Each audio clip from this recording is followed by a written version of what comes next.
when them find you. See, I go fast and pray, go fast and pray, until the devil get thee behind.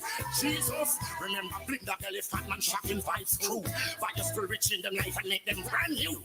As it tapping box, it become an all sizzler too. Save them, change them, then use them to serve you. Touch Shaggy with your blood and set him free. When you bless him, let him follow. You're listening to Omega Radio, broadcasting live. Omega Radio, Omega Radio, Omega. BMUL Auto Limited, your auto parts store of choice. Your satisfaction is our priority. We sell everything auto except the gas. Visit our stores, 114C Haglapa Road, Kingston, 24 Caledonia Road, Bandeville, 16 Main Street, Santa Cruz, St. Elizabeth. Contact us at 876-618-2781. The time by BMUL Auto is 1 p.m. Greetings to you listeners. This is Reverend Ryan A. Gordon, Senior Pastor of the Broken Vessels Healing and Deliverance Ministries, located at 120 Main Street, Pineapple, Ocheria, St. Anne, Jamaica, West Indies. Join me every Sunday morning at 8:30 a.m. inside the Kingdom Lifestyle Radio Show with Brother Frisco. Join me for a word in time. You cannot afford to miss this powerful word every Sunday morning on this station. It's all right. It's now time for Jamaica's first and number one daytime sports calling show, The Sports Desk. Call us and let us have a discussion.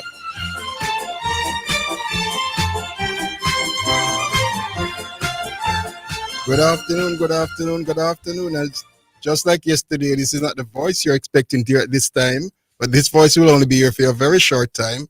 As I said to you yesterday, well, two main hosts are a little under the weather and will return to work on Monday.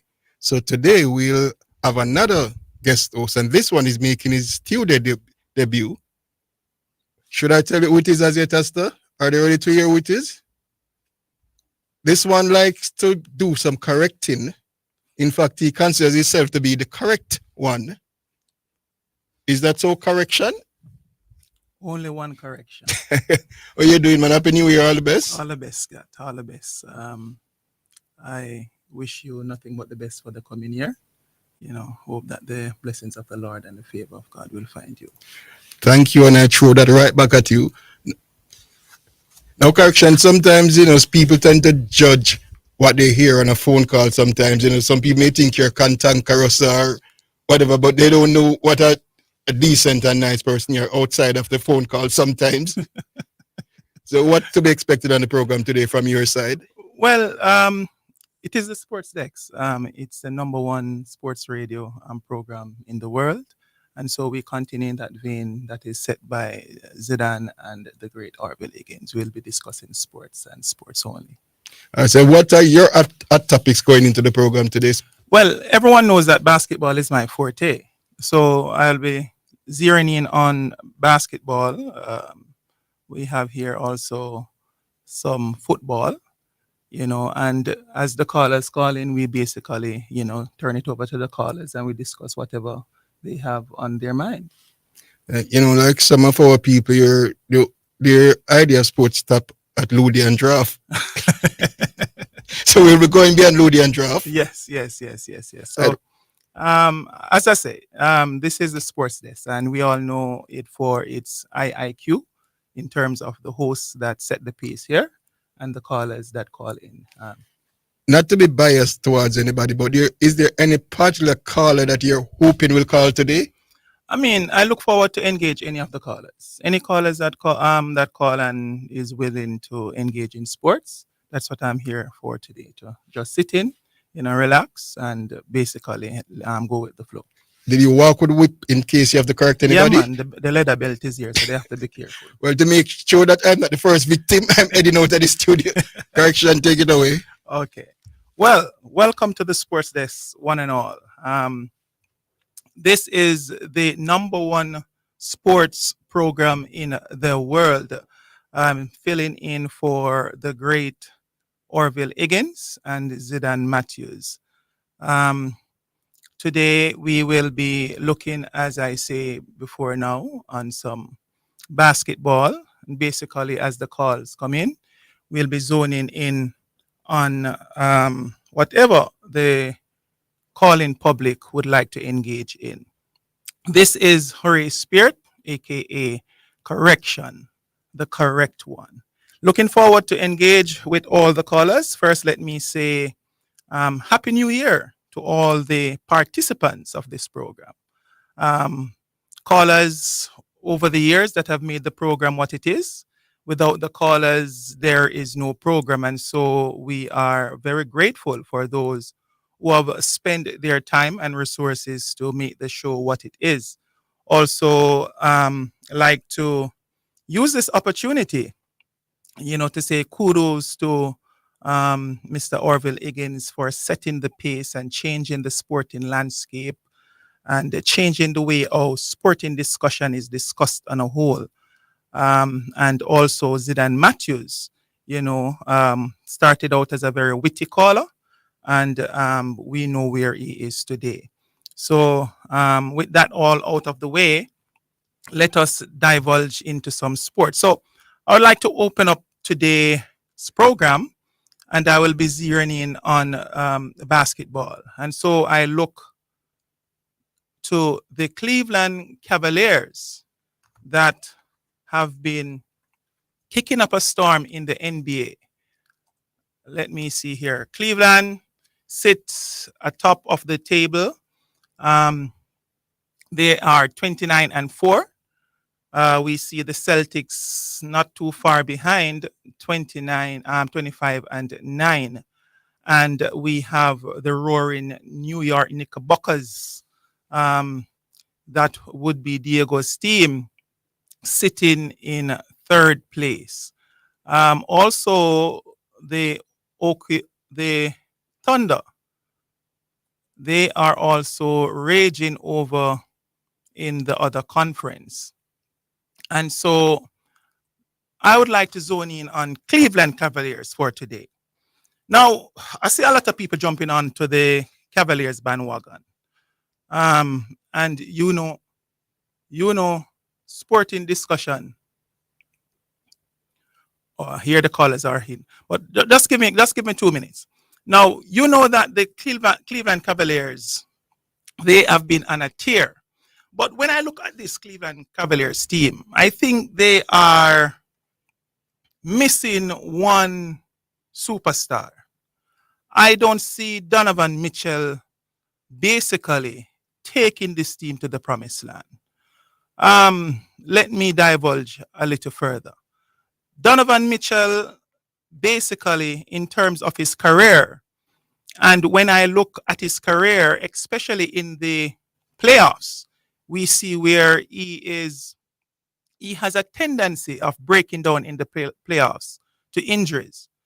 And when I look on this Cavaliers team and how it is presently constructed, if Donovan Mitchell is going to be the man, we have to understand that going into the playoffs where the NBA, the intensity goes up a top notch, a tier, then Donovan Mitchell, I submit to one and all, will need someone else to bear the burden. All right, we're taking our first call. Political solution. All right, we go to our first call.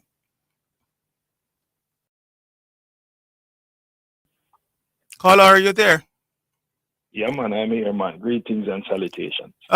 Preacher.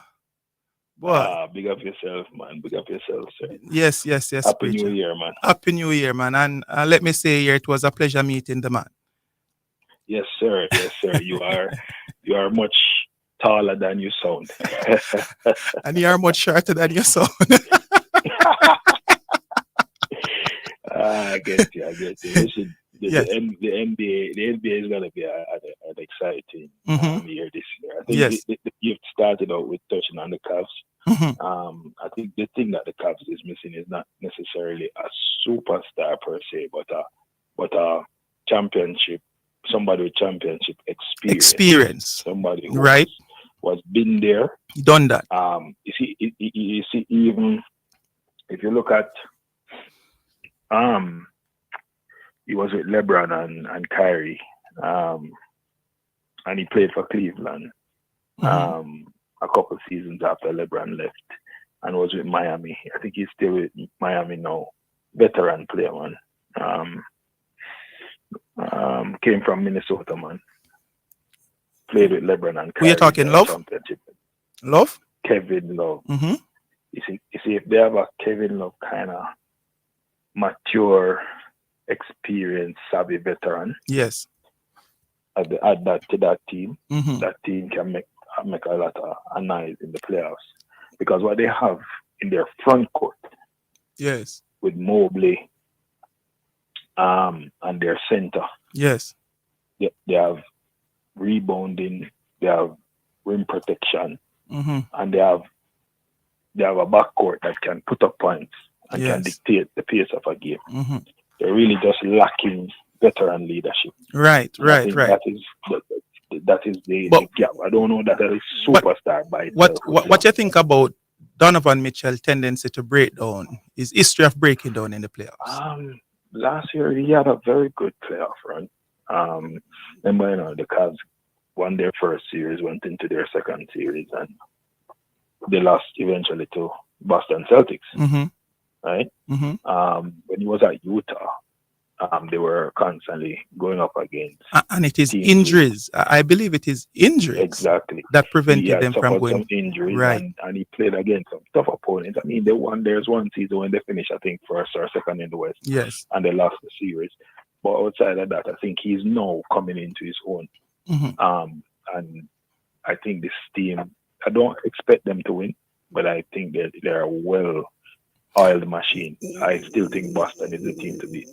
Well, Preacher, you know that I believe that missing piece that you're talking about here, an experienced go-to guy that can basically help Mitchell to shoulder the responsibility. I believe if they have that, then they stand a chance at winning a championship. I just believe that without that piece, I don't see them going all the way. There's some missing. Yes. There's a missing part of the ingredient. Right. You're correct. Right. Right. What do you think about the Thunder? Give me your thoughts on the Thunder. Good team. How far you see them going? Chet Holmgren is still out, which takes away from some of the way they would like to play. And so if they're doing so well without him, I can just imagine when he is added. Adding Arkenstein in the offseason from New York has really helped them because they lack defensive rebounding and physicality. So that has really helped Shea. And look in the West, I don't know about Denver. Denver is still a team on my eye point still. Yes, still feel like Denver can come back and give a lot of trouble. Personally, my conclusion right now, if I was supposed to call a championship winner right now, I would say Boston going back to back, based on how the team's playing right now. What's your say on that? Yeah, man, I have Boston as a favorite right now to win everything. The Mavs with Luka being injured, look so. And the most disappointing team, Preacher, is the Suns. Suns don't play defense. That's why their record is what it is. They will score with the best of them, but they're not defending. Anyway, I'm not gonna wall up the line. Yes. Thanks for calling in. Congrats on your debut. I'm looking forward to hear more from you, Bridget. All right, thank you, Preacher. God bless. Yes. So, do we have another? All right, send through the calls.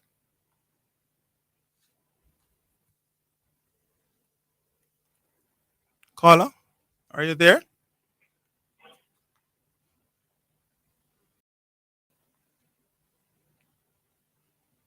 Caller, are you there? You're live on here.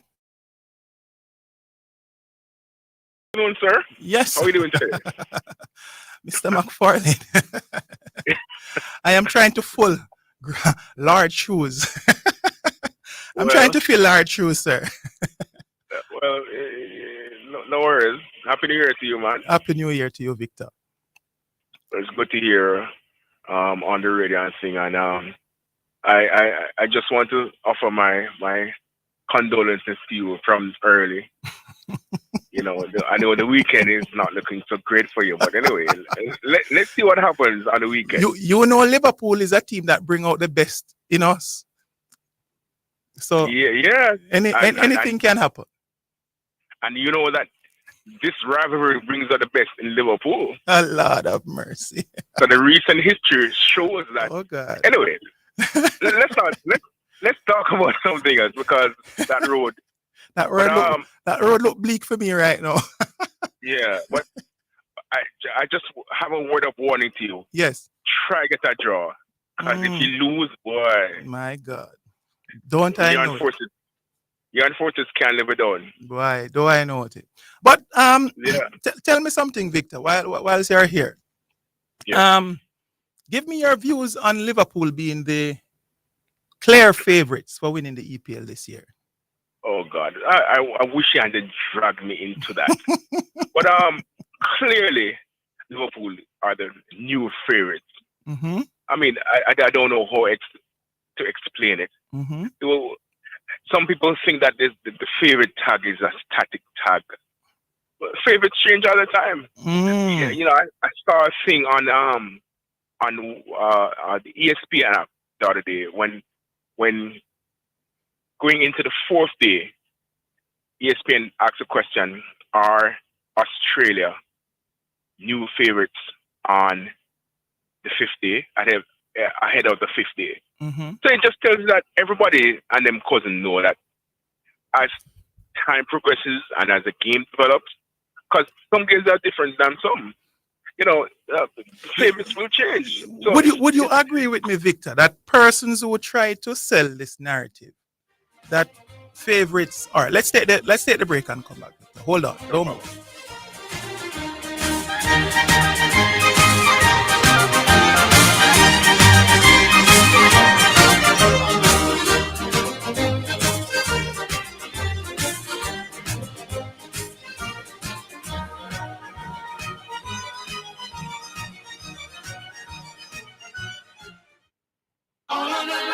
Need to brighten up your dimly lit spaces while saving on electricity? Look no further. Foster Ridge is having a 30% off solar lighting sale, January 2 to 31. Solar garden lamps, wall mounts, and solar flood lamps. Visit us in Kingston, Mandeville, Drexel, and Montego Bay. Don't miss this solar lighting sale, January 2 to 31. Open Sundays, 8 a.m. to 3 p.m. Greetings to you listeners. This is Reverend Ryan A. Gordon, Senior Pastor of the Broken Vessels Healing and Deliverance Ministries, located at 120 Main Street, Pineapple, Ocheria, St. Anne, Jamaica, West Indies. Join me every Sunday morning at 8:30 a.m. inside the Kingdom Lifestyle Radio Show with Brother Frisco. Join me for a word in time. You cannot afford to miss this powerful word every Sunday morning on this station. It's all right. You're listening to Jamaica's first and number one daytime sports calling show, The Sports Desk.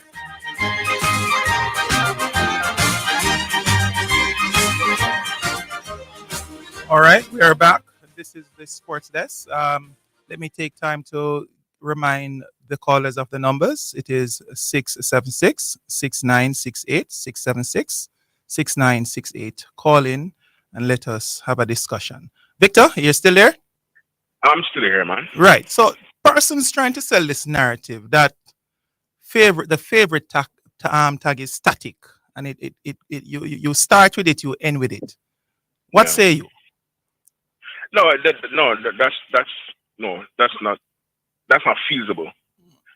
Because if a team starts as a favorite and they begin to go down the drain, like we see, all right, I'm not rubbing salt in the wound, right? I promise. But let's say Yes. Man United started as favorites this year, right? Right. How about now? Could they still be seen as favorites right now? That's what these persons are. That's what these persons are. Want us to believe so. No, could not be favorites. No, make them start win now, God forbid, and push themselves back into fifth place and then start getting some points. So their fortunes would change. Even when you're watching cricket, Victor, and you're watching it on your whether your phone or a particular app, they start out the game with what they call a win probability table. Right, and you will see who is favored to win the game at the start of the game. But as the game progresses and situation changes, you will see either the win probability increase or it decrease. And then you'll see with certain wickets falling, right, the probability gets changed by a drastic number sometimes. Right. Is it based on the value of that wicket? Based on the value of that wicket. Exactly. Right. So, I don't even like to talk about this because I can't see the sense in it. It makes no sense to me. It makes no sense. It's a crazy, crazy thing. One more thing before you go. I'm still on this topic. If Liverpool should go on and win, would you consider it an upset? No. And why? No. because Liverpool hasn't been challenging for the title for the past 5 years. Remember, Liverpool won the title in 2020. Yes. And we haven't placed less than 4th in the last 4 years. So you're a main contender, sir. We're a main contender. If Arsenal win the championship, it also wouldn't be an upset because they have been falling in the top echelons of the table for the last 2-3 years as well. I don't see how people can get it. I don't know what. We need to drink some milk tea. I think it's kindergarten reasoning, boss. It's kindergarten reasoning are just downright disingenuous. That's what I see. Well, it's crazy. Yeah, man. But let me just heal up the two big man them. Yes. Orville and Zidane. You're listening. Happy New Year to you guys, and we'll link as usual. And to all the members of the class, pick up on yourself. They know themselves. Yes. And to use their correction, it's good to hear on the radar and keep churning there. Thank you for the sentiment, sir. And all the best for the new year to you and the family. God's richest blessings go with you, sir. God bless. God bless. Cool. All righty then. Do we have another one? All right. So they are coming in thick and fast. Caller, you're live on here.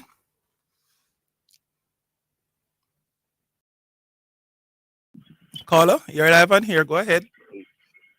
Correction. Good afternoon. Good afternoon, Mr. Watson, man. How you doing, sir? How you doing? Well, I'm here trying to fill some great shoes. You're venturing in a new territory. Yes, sir. So far, you're doing well. Well, thank you. Kudos. You're doing well. Thank you. All right. First, my topic always will be horse racing. I'm going to say after this call, you're going to get a flurry of calls re-racing. However, I called yesterday about it, and I heard Sir P came on the radio and was saying some things. I need to get a correct Sir P on a few things. Go ahead, sir. Floor is yours.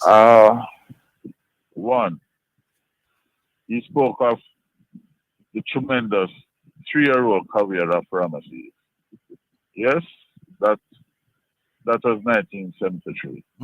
Ramesses was good as a local guy. However, he missed out one factor. The quality of 3-year-olds that year was not that good. Hence, Ramesses was a standout, was the only standout. Similar to Warzone in 1996.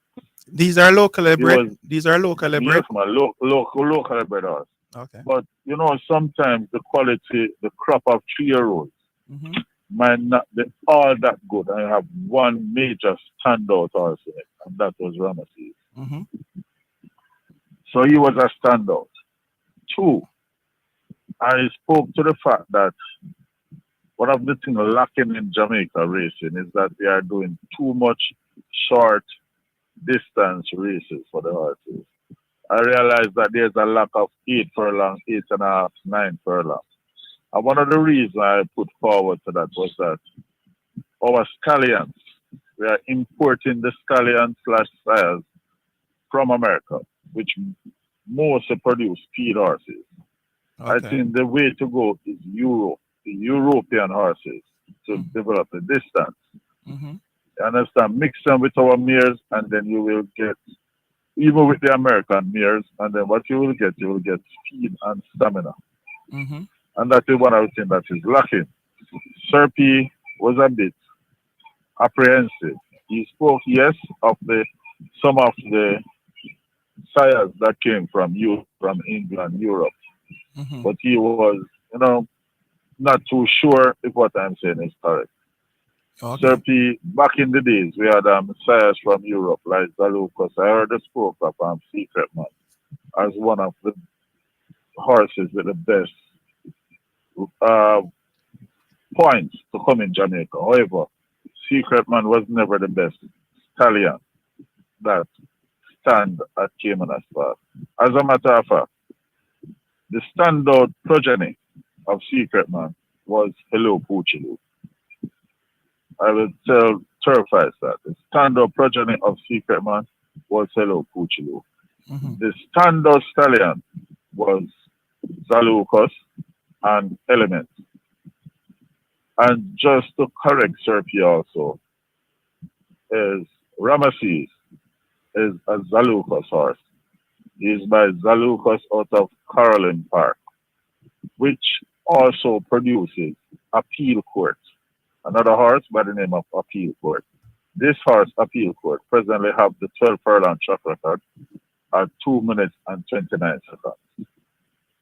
Both of them is by Zalukos out of Caroline Park. I also heard Sir P state another misinformation, that those horses of that era were running on concrete. Just for the listening public, what era is this we're talking about? 1973. Okay. All right. Between 1973 and 75. Ramesses. He spoke of the times of legalized and secret and those horses, and that they were running on concrete. That is also a misinformation from Sir. When him say run on concrete, what do you mean? I mean that the track was actually was very tough. Oh, okay. Hence there was less sand on the track. Okay. And that is a misinformation. Sir P and others, when Secret came to Jamaica in 1985, the mud that he ran in the Benjamin Hedges Gold Cup, the mud that he ran in was 3 to 4 inch thick. It's 104 pounds and carbon. And he demolished the best that Jamaica had to offer by 10 to 15 lengths. Also, to inform Sir P of something, Prince Consort that won the 1986 Super Stakes ran in the mud. He ran in the mud and ran a time of 2:03, 4 and 4/5, which the commentator at the time said it because at the track he would have broken the track record, the 10 track record. So he said that those horses were running time in mud is incorrect. Okay. Very much so. Also, yes, as it relates to the quality of foreign bred, I heard it touch on some older horses, Mabrook and Miss America and whatever. Those horses were no comparison to the horses of the 80s. And when I speak of horses, the nature of one, Secret, who is the only horse that to race in Jamaica that is Secretariat. The only Secretariat horse to race in Jamaica. No correction, you might not know, but Secretariat is considered the greatest racehorse of all time. In terms of times? Secretariat. In terms of time, you're using times to come to that conclusion? No, man. It is a written down fact. Okay. Secretariat is considered the greatest horse of all time. Okay. He was the first to run a 10 furlong race in less than 2 minutes in winning the 1973 Kentucky Derby. He also broke the Preakness Stakes record, but because of time management problem, it was not accredited to him. He also the only horse to win the Belmont Stakes, completing the Triple Crown by 31 lengths. breaking the track record again. So, question though, Mr. Watson, these times, has these times been broken since then? The Belmont Stakes record for the 12 furlong is yet to be broken. 2:24 seconds flat. Okay. So the horse that has run closest to that was his offspring, Risen Star. Had run 2:26 seconds. All right. So Secret was the only horse. Secret is the only offspring of Secretariat to race in Jamaica. All right, Sir Watson. He was not good at the breeding shed. Hold on, I'm not finished, sir. No. The commercial is coming in. So just hold and I'll give you a minute after. All right.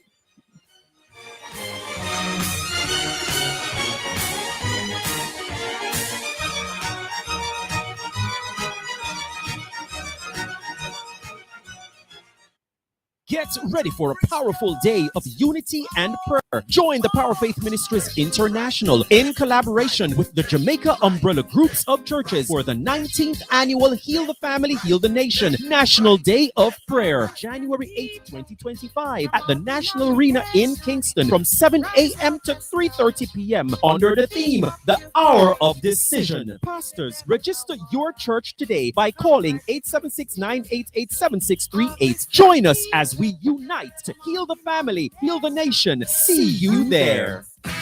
The holiday season is filled with happiness and cheer, but it can also be a time of danger for road users. Here's a holiday road safety tip from Petrojam Limited in association with the Road Safety Unit. Don't speed. In the rush to get to a Christmas party or to do your Christmas shopping, you may be tempted to speed. Drive within the speed limit to prevent crashes this holiday season. A speeding ticket and possible collisions are not likely on your holiday wish list. So make this holiday season a safe one for all. A holiday road safety tip from the Road Safety Unit and Petrojam Limited, where safety is our #1 priority.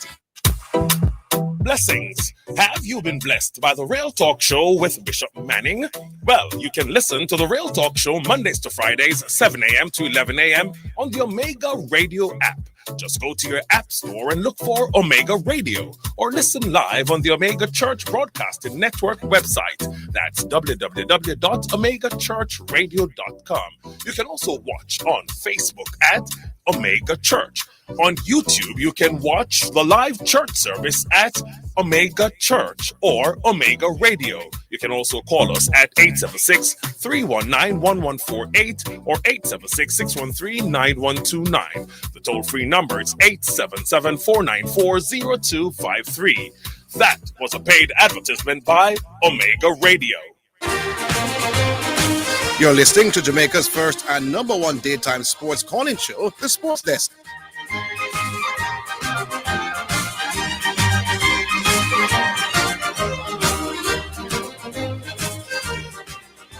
All righty then. Yes, Mr. Watson, Mark Watson. Yes. Speaking. All right. Yeah. You have another. All right. So therefore, Mr. P and other turfers, I will tell you this: there were no comparison. They were good foreign bred then, but not compared to the 80s when we had horses the caliber of a Dijab, of a Mr. Nutcracker, which is the only Texas prospector horse to race in Jamaica, Secret, Fontainebleau, Temperance Oak, etc. Also, I heard someone came on the air and spoke of Master Blaster and Nassautal yesterday. Master Blaster was never a class horse, but he was the winningest horse at Cayman's Park with 29 victories. That was equal by the mighty Eras, 29 victories, which was later broken by Nassautal, which was never a class horse, but B-class to B2, trained by Wayne DaCosta. And last but not least, correction. Yes. Mr. P again. He spoke of a horse by the name, or correction, not correction, shipping port. Spoke of a horse by the name of Commander Zero, and stated that Commander Zero choked in the 2008-2000 Guineas. I want to get your perspective. I want to get your perspective on that, Mark Watson. It was never a choke. No, I want to ask you, can horses choke? No. Horses wilt under pressure. Commander Zero breeding. Yes. His mare, his dam, was Arancha. Arancha was an all-out sprinter.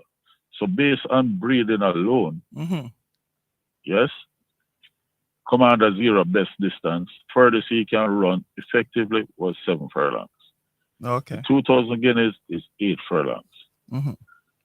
Royal Image was never a surprise. Anthony Nunes, by his own admission, said Royal Image is one of the best local bred horses he had ever trained. We need to understand, Shipping Port, Serpy need to understand that 3-year-old and 4-year-old can improve over time rapidly. Yes. And this was evident in the 1986 2,000 guineas. Regency Royal won that race. Yes. Diesel Legend was nowhere around. Yes. Or 85.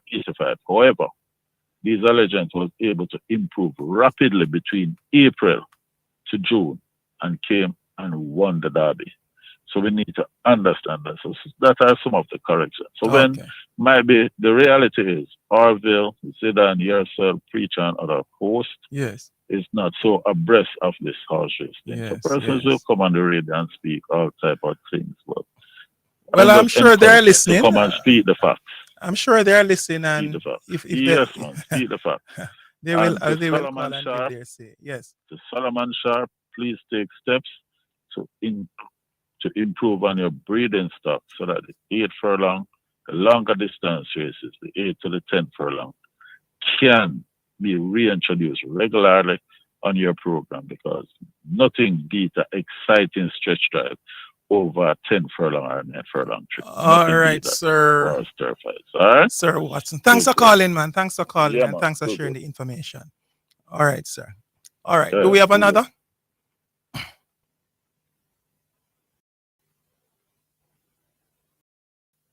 Hello?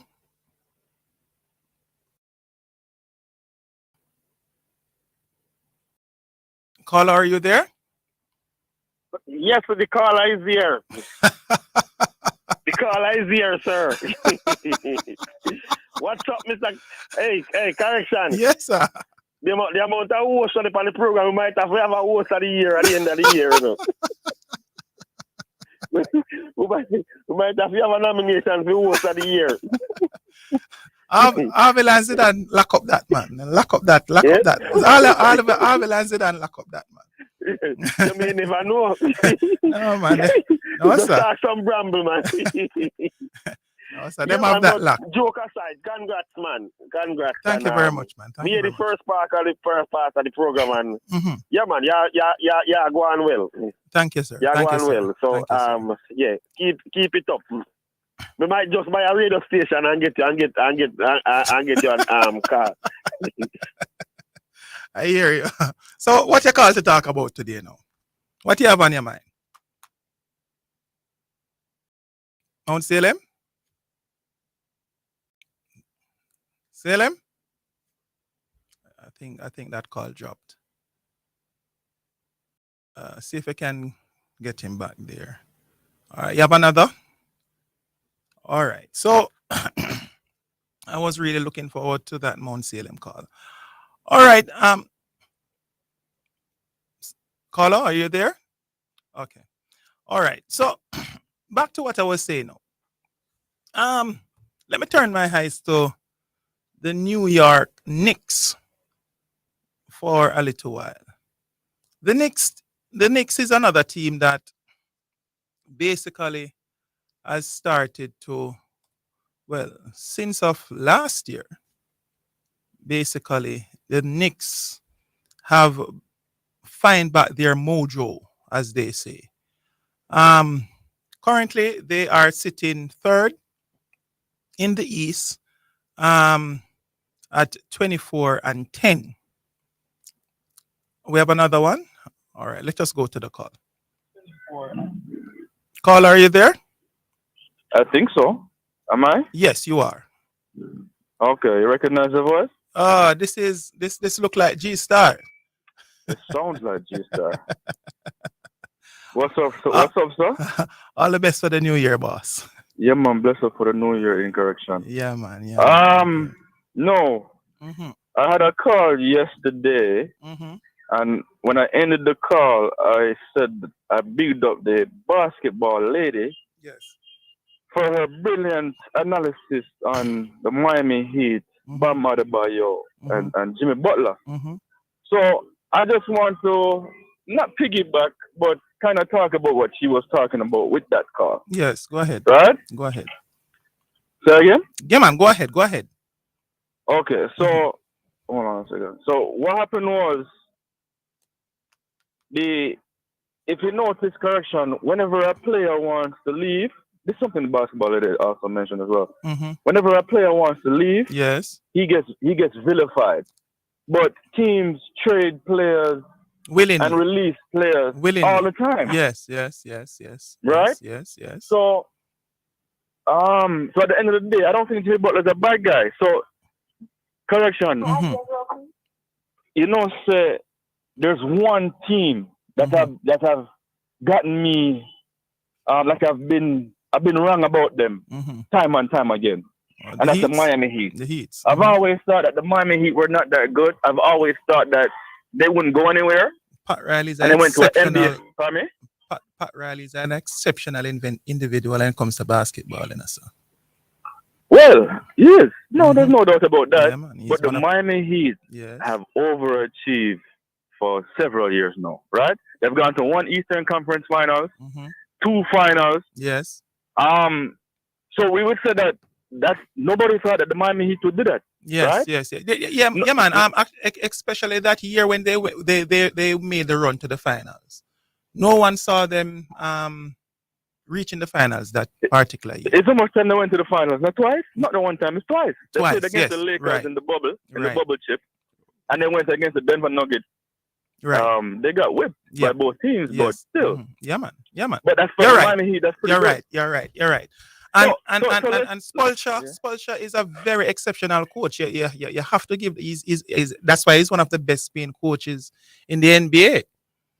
He's a good coach. I didn't think he was a good coach in 2012 with the Heatles.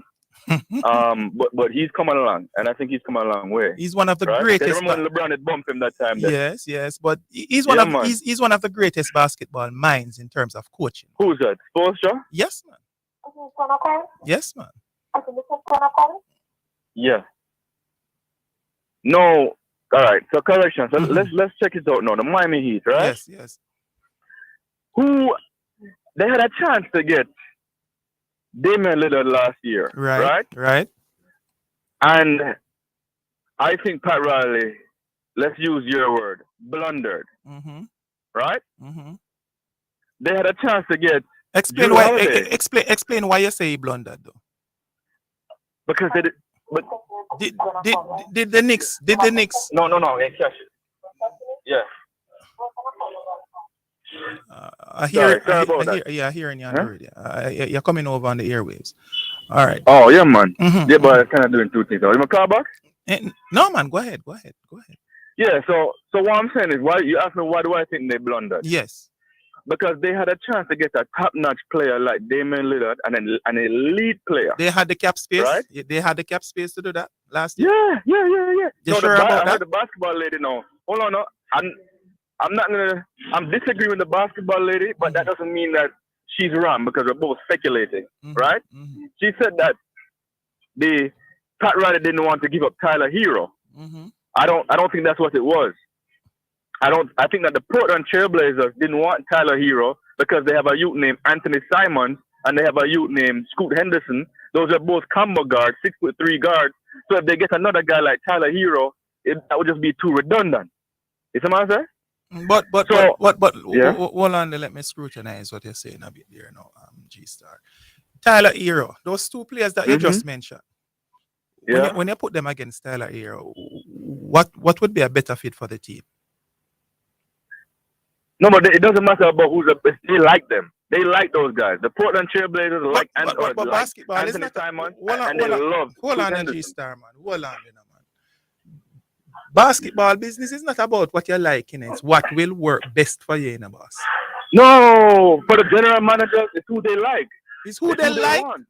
Hold on, man. Hold on. Because we don't argue about this. The proof is in the pudding, you know. All right. They didn't make. We're going to take a break. We're going to take a break. We're going to take a break. This is very interesting. Yeah. All right. Hold on, G-Star. Yeah, man.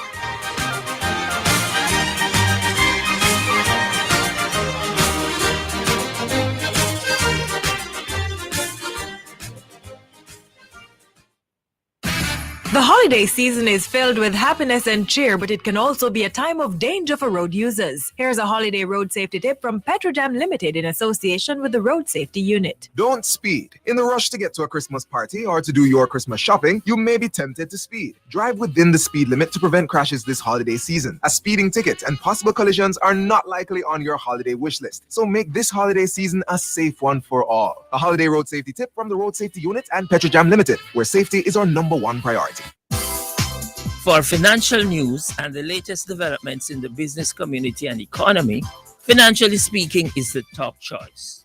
Join me, your host Errol Gregory, Mondays and Wednesdays at 12:30 p.m. as we look at current economic issues, provide small business tips, and help you to build your business and portfolio. That's Financially Speaking, sponsored by Jamaica Stock Exchange, JSE Online Trading.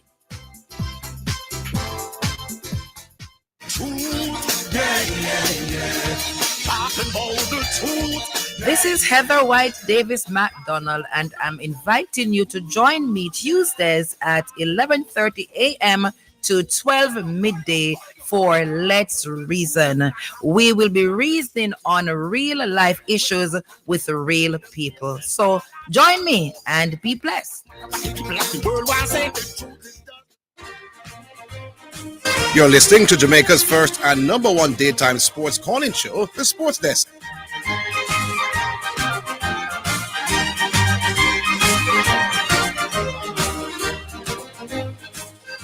Yes, people, we're back on the Sports Desk. Remind the listeners of the numbers. It is 676-6968. 676-6968. G-Star, you still there? G-Star? So we're talking about the non-trade that Pat Riley but didn't do. I want to stop you in your tracks there, G-Star. When you said that, managers trade key persons or players because they like them. What you really mean? No, when I say I like it, I don't mean as a personality, you know. I mean they like the player. Oh, so that they like what the player can bring to the team? That's right. Scoot Henderson. Brother, all right. So I am saying... Do you know who Scoot... Hold on. Do you know who Scoot Henderson is? Yes. But you don't, do you? Hold on. Let me ask you a question now. No, but that's why you're arguing me about this, because you don't know who these players are. Hold on. No, I am asking you. Oh, you mean I don't... A basketball, we are talking here. Think of Jacks? Yes, but I am that don't mean you know everybody. So I am saying to you now. Yes, sir. Go ahead. Hero versus Anderson. Versus who? Henderson. Scoot Henderson. Yes. I remember Scoot Henderson was a rookie, coming in at that time, Right. So I'm saying a highly touted rookie. Hold on, man. Let me ask the question, man. If man, you were the manager, if you were the manager, who would you rather have on your team at that time? Boy, correction, you're disappointing me, Brother, they already have two players just like Tyler Hero. So why would they get another one? It makes more sense to get another player at another position or get draft picks, which is where I was going. No, but I'm talking in terms of production now, G-Star. Okay, all right. So here's what I'm going to ask you. Let's be practical, right? Yes. What were they going to do with Anthony Simons and Tyler Hero? I mean, what they were because they have to do something with them, No, if they bring in Tyler Hero, no, they're going to have to trade one of those two. That's more work, boss. You understand what I'm saying? I don't necessarily agree with you, but I don't necessarily agree with you, but go ahead. Yeah. So let's look at what happened now. They didn't make the trade for Damian Lillard, right? Yes. Okay. So they got what? The Drew Holiday. And then Miami Heat again. Pat Riley had a chance again to get Drew Holiday. And what did Pat Riley do? Correction? Didn't pull the trigger on Drew Holiday. So let's look. let's look what happened to Drew Holiday. Drew Holiday went to the Boston Celtics. Yes. So if you look at the Milwaukee Bucks, you look at the Boston Celtics, and you look at the Miami Heat. Who won? Who won in that trade? Celtics. Exactly. And that's because Pat Riley didn't pull the trigger. So not only did he not make his team better, he made the Boston Celtics better. Right? Pat Riley, for me, I don't like the Miami Heat, that's not my squad, But for me, Pat Riley was too cheap. Sometimes you have to spend the money. Let's look at the New York Knicks. The New York Knicks paid about 4 or 5 first-round picks for Bridges from Brooklyn. You have to go all in. Pat Riley didn't go all in, boss. You see what I'm saying? So as a result, they're taking the licks. No, but bring some, it back but to some the of that basketball. some of that could be down to cap space and all of those things, No man. They had the cap space. You're sure they had the cap space? They can make the maneuver. The Miami Heat needed to bring in another player. Yes, but if they don't have the cap space, it means that they would have to get probably another team or get like a three-way trade. Basically, correction. Yes. Do you know how trades work in the NBA? Yes. In terms of cap space? Yes. If I'm trading a player for $10 million, right? Right. I just need to bring back $7.5 million. So within 25% of what I gave out or what I'm bringing in. You understand what I'm saying? So if I'm trading $10 million, if I'm trading somebody over $10 million, I have to bring back in $10 million or 7.5 or 2 point or 12.5. That's how trades work. If you're signing somebody for a free agent, no, that is a different so thing. you think Pat Riley? You think Pat Riley was too hesitant to pull the trigger? He was too cheap. He was too cheap. You have to, yes, he didn't want to do. Sometimes organizations don't want to. They call it mortgaging the future, right? Like the Lakers, like the Lakers. With Anthony Davis, that wasn't mortgaging their future, and they got a championship after that. That was money well spent. So that is my point. Just like look where the Lakers is right now. That was experience. But boss, they won a championship. Yes. So it was worth it, wasn't it? Would you say it was worth it? No, the COVID championship didn't really put much emphasis on that still. But that's another argument. Oh well, yeah. But for me, it still counts. It's still right? a championship. Yes. So getting back to the Miami Heat now. Yes. Let's check the results. Incorrect one. Where are the Miami Heat going to go from here? Well, you tell me. That's my question for you. Where the Miami Heat going to go from here? Because they're not going to get a whole lot for Jimmy Butler. Because Jimmy Butler is 36. He has 1 more year left on his contract, and it's an option year. Is so Jimmy? What do you think they're going to get Jimmy Butler? Hold on. May I ask that question? Is Jimmy Butler still one of the best players in the NBA? Yeah, he's I was a top 15, top 20, 15. And in the playoffs, he's probably a top 10 player. So why you feel they won't get anything with Jimmy Butler? Because he's 36 years old, and Jimmy Butler has chronic knee problems. You understand what I'm saying? So that's why Jimmy Butler he's not a regular season player. He's a player. And you notice, even I think it was last year, the year before, he still missed a game in the playoffs because of knee issues. I don't know if you remember that. I like Bramble up, but you're not too Bramble on the point. Yeah, man. So at the end of the day, though, so I also want to big up the basketball lady again. Here's why, correction. Yes. Because she brought insight to the table, and she was talking about Bam Adebayo, right? And not because she necessarily agrees with me, it's because she brought insight. No, I've always been saying, and our next version, that Bam is a yellow belly, right? No, she's basically saying the same thing, that, yeah, Bam passes too much. It's not every player, correction. Like a player like Russell Westbrook, you want him to pass the ball more when he was in his prime. Right. A player like Bam, you need Bam to be more aggressive. Bam. Don't underneath the basket. Yes. Stop. Acquiescing to Tyler Hero. Tyler Hero is not better than Bam. But you know that this is how most of the big men play in the NBA today, though.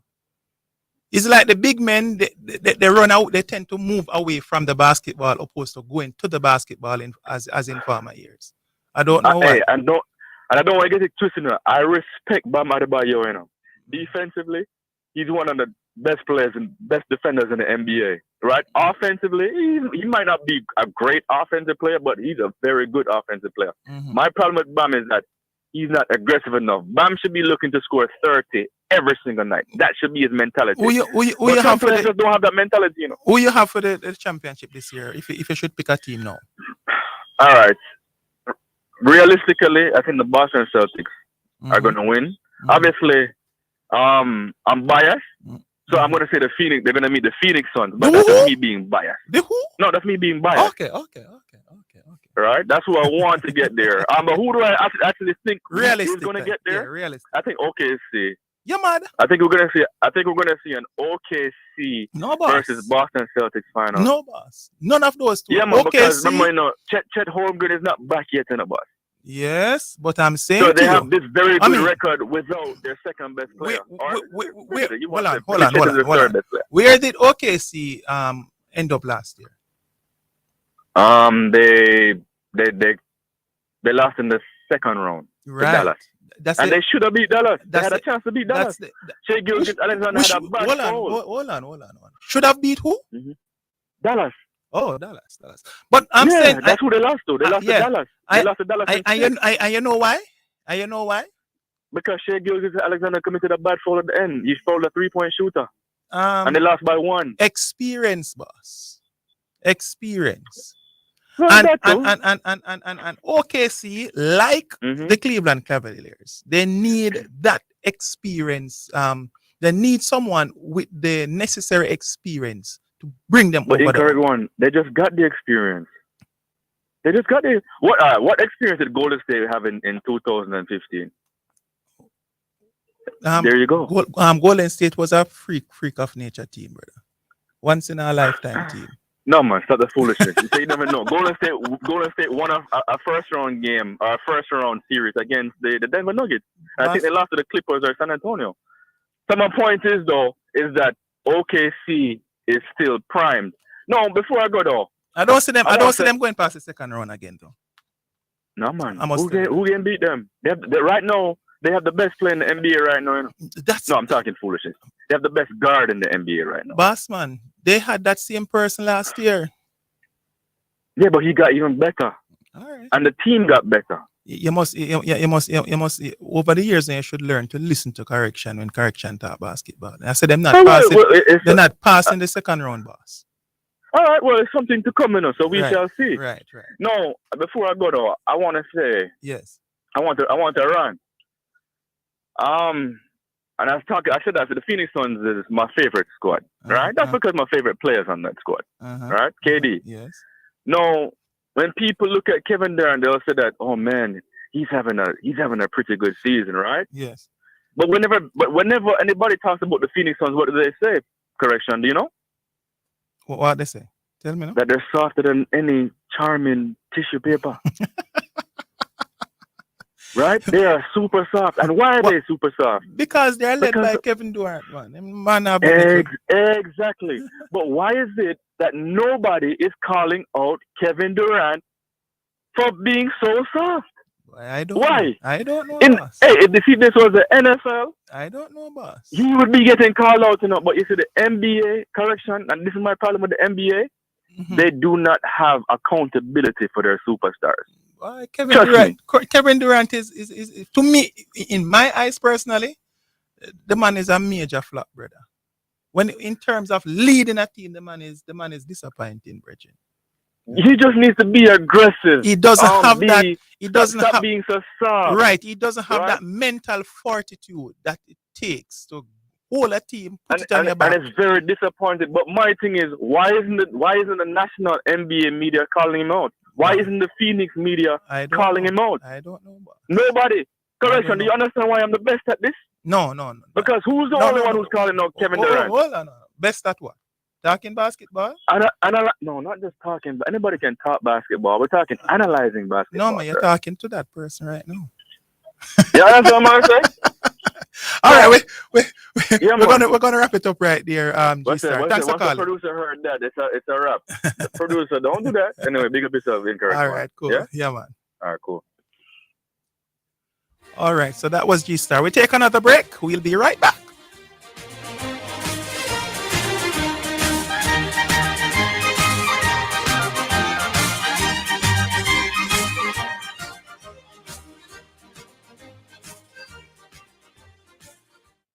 Make a plan to stay on top of your mortgage. Stick to it. Pay on time.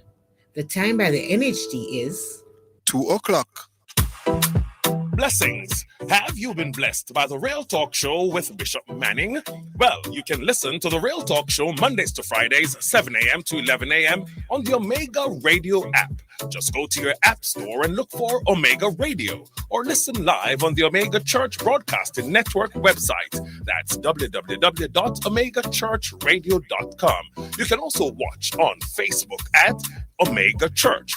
On YouTube, you can watch the live church service at Omega Church or Omega Radio. You can also call us at 876-319-1148 or 876-613-9129. The toll-free number is 877-494-0253. That was a paid advertisement by Omega Radio. Praise the Lord and God bless you. This is Archbishop Wayne Jonathan Manning I from Omega Radio. We'd like to inform the listening audience that effective immediately, KLAS Radio is officially Omega Radio now. You are listening to Omega Radio. Tell everybody, the station where Jesus Christ is the star. God and Sports. Sensible. 89 FM Jamaica. Tell a friend, call a friend, tell everybody. You're listening to Jamaica's first and #1 daytime sports calling show, The Sports Desk.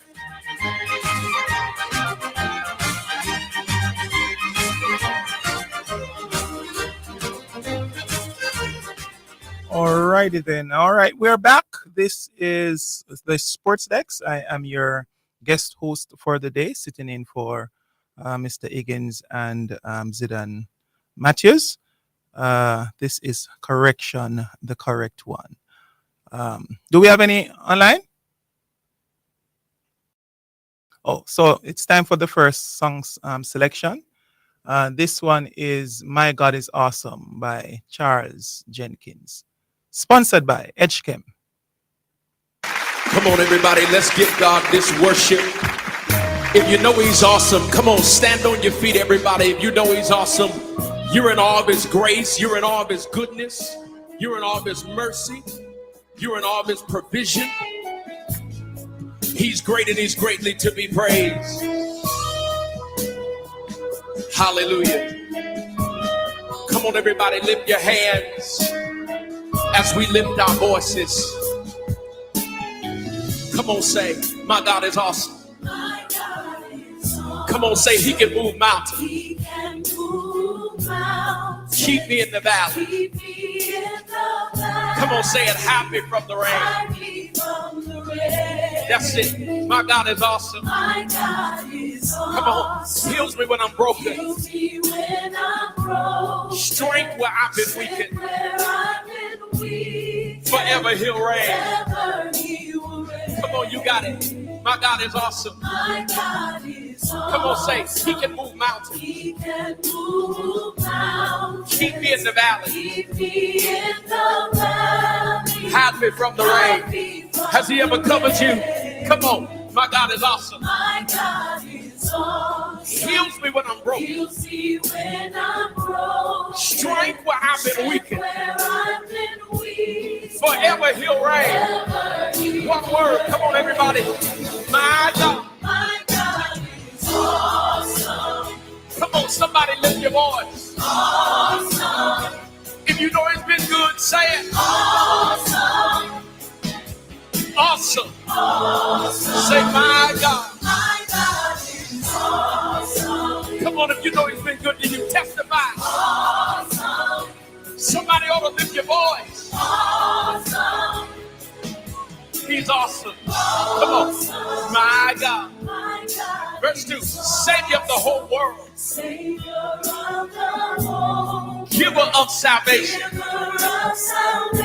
By his stripes, I'm healed. Yeah, my God is awesome. Listen, today I am forgiven. His grace is why I'm living. Somebody ought to praise his holy name. Come on, you say, my God. My God is awesome.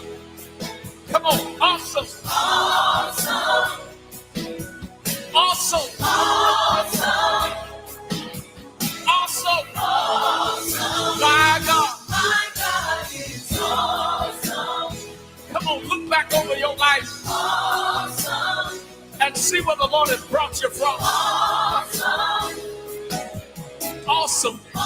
Let's talk about why he's awesome. You say, he's mighty. He's mighty. He's mighty. He's mighty. He's mighty. He's mighty. He's mighty. He's mighty. Awesome. Awesome. Somebody ought to lift your voice and celebrate. Awesome. If you know he's been good, you say, he's holy. He's holy. He's holy. He's holy. He's holy. He's holy. He's holy. He's holy. Awesome. Awesome. Somebody ought to lift your voice and testify. Awesome. If you know he's been good, you say, he's great. He's great. He's great. He's great. He's great. He's great. He's great. He's great. Awesome. Awesome. Somebody ought to lift your voice and testify. Awesome. If you know he's been good, you say, he's mighty. He's mighty. He's mighty. He's mighty. He's mighty. He's mighty. He's mighty. He's mighty. Awesome. Awesome. When I think of the goodness of Jesus, awesome, and all that he's done for me, deliverer, deliverer, deliverer, deliverer, deliverer. Come on and say, awesome. Nobody, nobody, nobody but you. Awesome. Somebody lift your voice and say, he's holy. He's holy. He's holy. He's holy. He's holy. He's holy. He's holy. Awesome. Awesome. Somebody ought to lift your voice and testify. Awesome. If you know he's been good, you say, provider, provider, provider, provider. Awesome. Somebody ought to lift your voice and celebrate. If you know he's covered you, you say, protector, protector. When he look out for you, protector. Awesome. Everybody lift your voice and shout awesome. You say, my God. Listen, he can move mountains.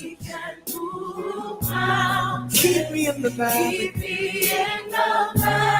Hide me from the rain. Oh, my God is awesome. Heals me when I'm broke. Strength where I've been weak. Praise his holy name. Oh, somebody ought to celebrate. Okay, so that was our first selection. My God is Awesome by Charles Jenkins, sponsored by Edgechem. We are on Omega Radio. This is the Sports Desk with your guest host for the day, Correction, the correct one. Do we have another online?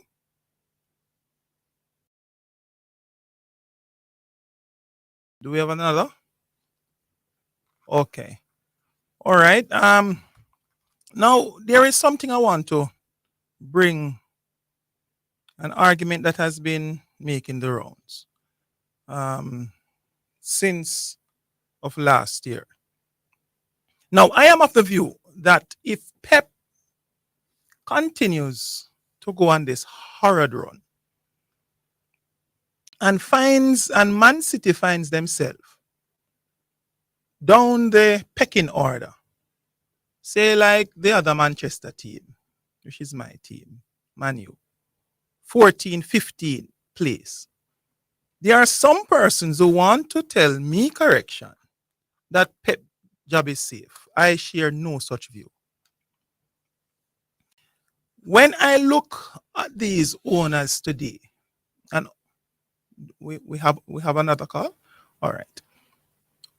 When I look on the owners today, and how much money is pumped into these teams, you think that the owners of Man City is going to see their team hovering just above the relegation zone, and Pep sits there in his job because they won 4 back-to-back titles? That is nonsense, boss. Not in today's football. Do we have a caller? All right. Yes. Hello? Hello? Hello? Yes, caller. You're live on here. Go ahead. Yeah, greetings. Greetings. What's up? Yes. Who is this we're talking to now? This is Independent Fortis. Ah, Fortis. All the best to the new year, boss. How you doing? Yeah, man. Happy New Year, man, to everybody. You sports desk can. Yes. I hope Zidane and Harvey get well, you know? Yes. Yeah, I do a quick little big up. Yeah, man. Big up Diego, the Godfather, you know, and big up Butter. Because yes. we meet him at the reunion. Right. Individual. Yes, Vibrant man. Yes, man. Big up Ras Butter, isn't it? Right. And I hope we can hear some more of Ras Butter this year.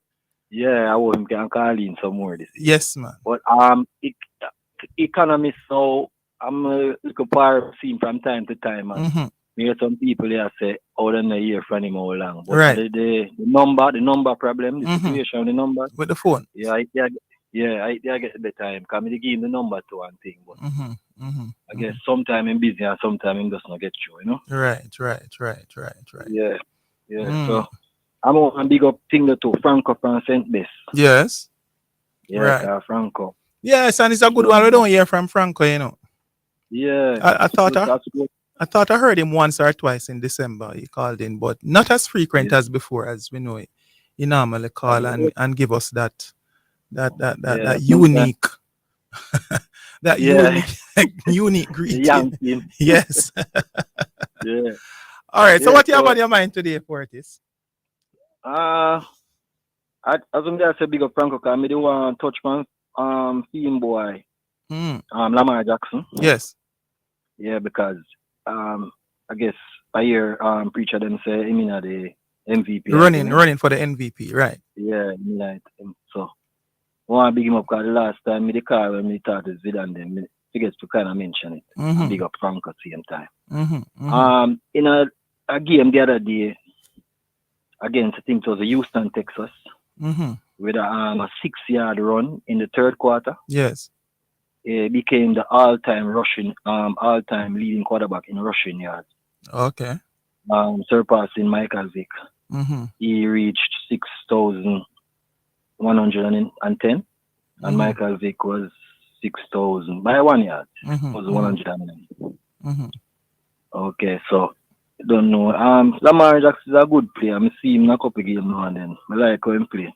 He's a good quarterback. What do you think about the MVP race? You think it's close between the two main candidates? Or you think it's a runaway? It's a runaway train now for one particular individual. Yeah, but I'm not really viewing so much. Like I should say, viewing so much of the game. Yes. And seeing like first and all the two players. Okay. Yeah, me would have loved to get Lamar Jackson get it still, but me have to research and come back to see. Oh, we could answer the question properly. So I say who look more likely to win it. So now that I have you here, Fortis, what are your perspectives in terms of the outlook for Man U this year? What I think we need to do? What I think needs to be done to get back Man U to their old swag? Well, we obviously know it not gonna really happen overnight.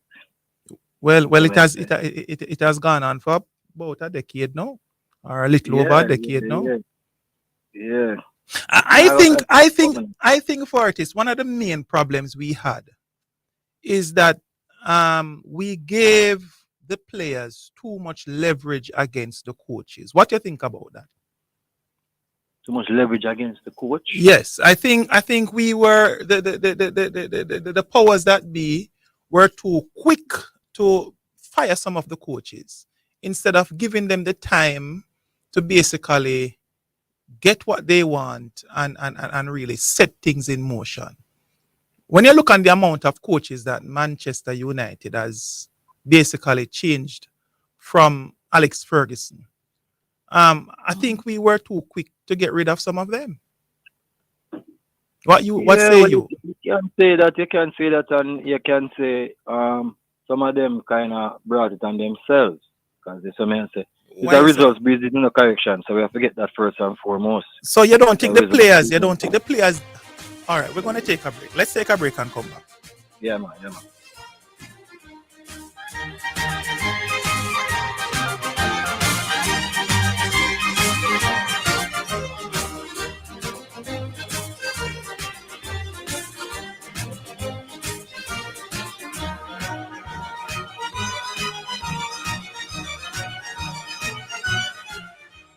The JSC Group, Jamaica Stock Exchange, Jamaica Central Securities Depository Limited, and JCSD Trustee Services, providing a fair, efficient, and transparent stock market for over 45 years.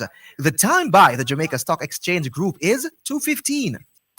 Are you a registered charity clearing charitable items during the holiday and in the new year? Here are some reminders from the Jamaica Customs Agency to assist you with your clearance. Ensure you have a valid copy of the Certificate of Registration from the Department of Cooperatives and Friendly Societies, a letter of authorization if applicable, the signed special declaration, the bill of lading or airway bill, your packing list, your invoice or receipts, a valid tax compliance certificate, and the relevant permit and licenses where applicable. Also, ensure that shipments are consigned to the charity at the registered address and that donations for schools are consigned to the National Education Trust. For customs-related queries, you may contact Jamaica Customs at 876-922-5140-8 or email public.relations@jca.gov.jm. Jamaica Customs, keeping our customers in focus. The hour between 2 to 3 on the Sports Desk is sponsored by Mother's Chicken Bites. Love in every bite. You're listening to Omega Radio, broadcasting live. Omega Radio, Omega Radio, Omega. You're listening to Jamaica's first and number one daytime sports calling show, The Sports Desk. We're back on Omega Radio. This is the Sports Desk with your guest host for the day. Correction, the correct one. We are online with Fortis. Fortis, we have here a mother's voucher. Would you like one? Mothers is one of our sponsors. All right, so you just get yourself a voucher for the new year for mothers. All right. Okay. All right. All right. So New Year. yeah. So don't hang up after you finish. The producer wants your info. All right. Okay. All right. Right. So we were talking Manu. You said that some of the coaches brought it onto themselves. Yeah, because in terms of even say David Moyes couldn't handle the job. Yeah, I think it was David above Moyes him. couldn't handle the job. But what about Ten Hag's firing? Yeah, I'm coming to that. I was rushing through quickly. Yeah. Van Gaal came and he sold out his offense and he had to depend on the youths to save him. Because when he sold Chicharito and those people, they were scoring like weekly around in the Bundesliga, even though it might be considered a softer league, but he was consistent. Yes. It's amazing. Come to Mourinho now. Mourinho came and he won 3 titles in the first TV. He was doing a little thing, he came second. But then the whole fiasco with him and Pogba now. Because before he was fired, he was about to get 100 million right to spend in January. Yeah, so because he was keeping up that especially Mourinho's firing. I think they were too quick to pull the trigger. Yeah, me, because I rate Mourinho highly. So it's because of the Pogba fiasco, because they don't like we're still losing a year of Pogba on the bench. You understand? And Pogba costs a lot of money. So and them thing now. Ten Hag now. Ten Hag, he was doing a good job and he came and he was building a team. The third place where he came, when he came third a couple seasons ago, yes, he made too great of a wholesale change. He got rid of too much pieces. Because you came third, I don't see you really need so much pieces. Even though we don't have the best capable players. You understand? Or the best quality players. You came third, so all you need to do was maybe get some few more players to strengthen certain areas that you're weak in. You know what I say? And then now you get some more players now to compete with other players. Yes. We might be a bit complacent because that is doing I think really killing Manchester United, correct one. The squad is not competitive. Right. So who is not playing football, they ain't on the bench. And as you know and I know, Manu made a lot of bad deals in the boardroom. Yes. A lot of bad deals. Some of these players, some of these players have to go, boss. Some of the there's no 2 ways about it. Casemiro, It have gone. Ericsson, all of these guys, they have to go, man. Have to go. Not until we get some of these players out and get in some fresh legs and players that will buy into the new coach's philosophy and mentality. Because when I look at some of the players out there, their heart is they are not playing with the crest on their heart, for the crest on their heart. You see what I'm saying? You don't see them giving that dog fight, that dog in them. That dog that you know that Manu used to have. Never say that die mentality until the final whistle.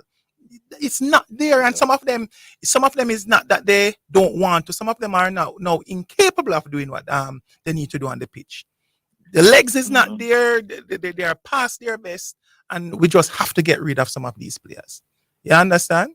So hopefully the coach will get the leverage and will get the bank account to do what he needs to do. No, well, he might get that, But as I said to you still, but I love him approach it because me read a thing today now, say he must have activate Harry Maguire 1 year extension. And me not really rate Harry Maguire that highly. You heard that he's going to do what? You heard that he's going to do what? I read on my phone on the All Football app that he's going to activate Harry Maguire 1 year extension. You're joking. For another year. You're joking. Yes, that's what I'm trying to tell you. So, and you see, Amarin still, when Amarin come in, Amarin praise Mason Mount, and then I may say, what wait? Where am I going to say?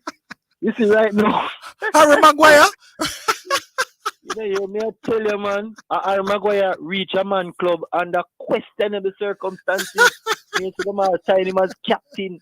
No, so what am I do to Man U? What the Glazers are going to do to Man U? No. Why? I hope it's some what Trump call it fake news. You're reading you're reading for it. Because him and the contract coming up soon, so they have to sign them down. Yes. They'll get an extension too. So. Yes. All right. Don't hang up. The producer needs the info. So thanks for calling, Curtis. All right. Best of yourself, and Arvil and Zidane get well quick and see you soon. Yeah, man. Sure. All right. Listen. Cool. All right. So that was Independent Fortis. Caller, you're at the sports desk. Go ahead. Hello. Good afternoon, caller. Hi. Hello. Good day. San Diego. Happy New Year, boss. San Diego? What happened there? He came through, San Diego, you hearing me? Don't know what's happening. That call dropped. All right. Okay. All right. Try and call back. San Diego. Try and call back. I don't know what happened there. Right. So, as I was saying before, that for the persons who believe that Pep has this great insurance because of what he has accomplished with Man City in the past, I say no. And reason being, when you look on the monies that is there to basically lose, if you miss the Champions League, hello, caller? Yes. Hello, good day. Hello, good afternoon. San Diego. Yes, Mr. Good day, sir. Yes. Good day to your audience. Yes, man. You are the audience. You are on abroad. Yes, sir. All the best for you. Yeah, man. Sorry about that. I don't know if the gremlins are what, Perhaps the cable can't contain two gargants. The line might be too hot for two of us. I understand you're a giant of a man, over 6 feet tall. Yes, sir. You know my mother have 9 boys, Yes. 10 children, 1 girl, 9 boys. Mm-hmm. And 7 of the boys are over 6 feet, Yes. Would they get that from the father or the mother? The mother. My father not really that tall. But some of them are different fathers, really. Okay. Because like I tell about my brother, Steve Wint. Mm-hmm. You know, he's Wint because he's of a different father. Mm-hmm. He's in 1970, late 70s, he was the best under 19 batsman in Jamaica. Okay. Yes, man. So, rich heritage. So, I hear that you're over 6 feet, as I said. Yes, man. But I've slain many giants in my time, you know. many. Correction. Yes. I must clarify a little issue with you. I'll catch you in the right place. You know? Yes. I'll catch you because I hear you trying to jeer me on radio once. Recently, you know, within a month ago or so, you made a statement. You said, St. Jago's civilization and how Brambley was and Ray, you know, they. Yes. Now, listen me now, correction, and listen carefully. When I check the 9th edition of my Oxford Dictionary, yes, the bottom of page 240, matter of fact, it's the last word on page 240. Yes. Civilization. Yes. It means an advanced stage or system of social development. We can also use it to mean those peoples of the world regarded as having this, you know? So if I come on the radio and I said JFF as a body, as an organization, displays a high level or whatever level, some level or a high level, whatever level I said, of civilization. Listen to me for a correction. You said that Mr. Ricketts should extend some civilization. Listen to what I'm saying. I was speaking about the JFF as a body, their response to a situation, whatever the situation was. It might have been something with Leon Bailey or whatever. As a body, they displayed a high level of civilization. Absolutely nothing wrong with that statement. Correction. Wrong context. Listen to me, correction. Listen to what I'm saying to you. Because you have children listening to your program. Yes. Remember, what they're displaying is an advanced stage or a system of social development. As a body, JFF is displaying an advanced system of social development. Listen, man. Listen what I'm saying, man. I'm listening. You pick on the wrong balloon. St. Jago. St. Jago. Correction. You picked the wrong balloon. St. Jago. St. Jago. You cannot burst this one. St. Jago. We burst many balloons, man. No. Listen. All right. I have listened. I have listened to you. I must state that I must commend you. Yes. As a host of the program now. Yes. You're sounding far better than when you call. Because I don't find the laugh so annoying like when you call. Two different. I don't know if it's a steward or what. Two different. Two different hats. So you deliberately give us that annoying laugh when you call? Because you sound gigglish and, you know. All right.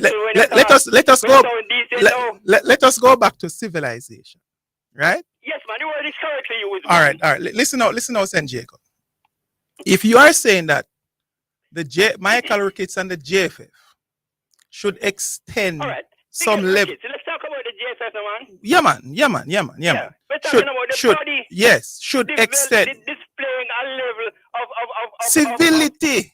Organization. Civility should be the correct word. All right. I'll tell you something. I'll tell you where you're wrong this now. Oh. You say civility. Yes. And I tell Harville this at the time, you know. Mr. Civilization encompasses more than civility. Civility, correction, is simply, don't complicate things too much, you know. Civility is simply politeness. It's just simple as that. So when a man displays civility, it's like you offer a chair, or you say go first, step in first, you open the door. Civility is just polite, is another word for politeness. What I was talking about, correction, goes beyond civility. But I'm saying, and that's what I said to Harville. Hold on. Civilization goes beyond civility. Hold on. Civility is simple being polite. Nothing more. Correction. St. Jago, give me a minute, man. Civilization is an advanced stage or system of social development. Page 240, the Oxford edition, 9th edition of the Oxford Dictionary. Let us take the break and come back and deal with it. See if I can clarify it for you. All right, and I won't take more than 30 seconds to come back because, all right, you know, I don't want to keep it long, like, you know, I don't want to keep it long. All right, cool.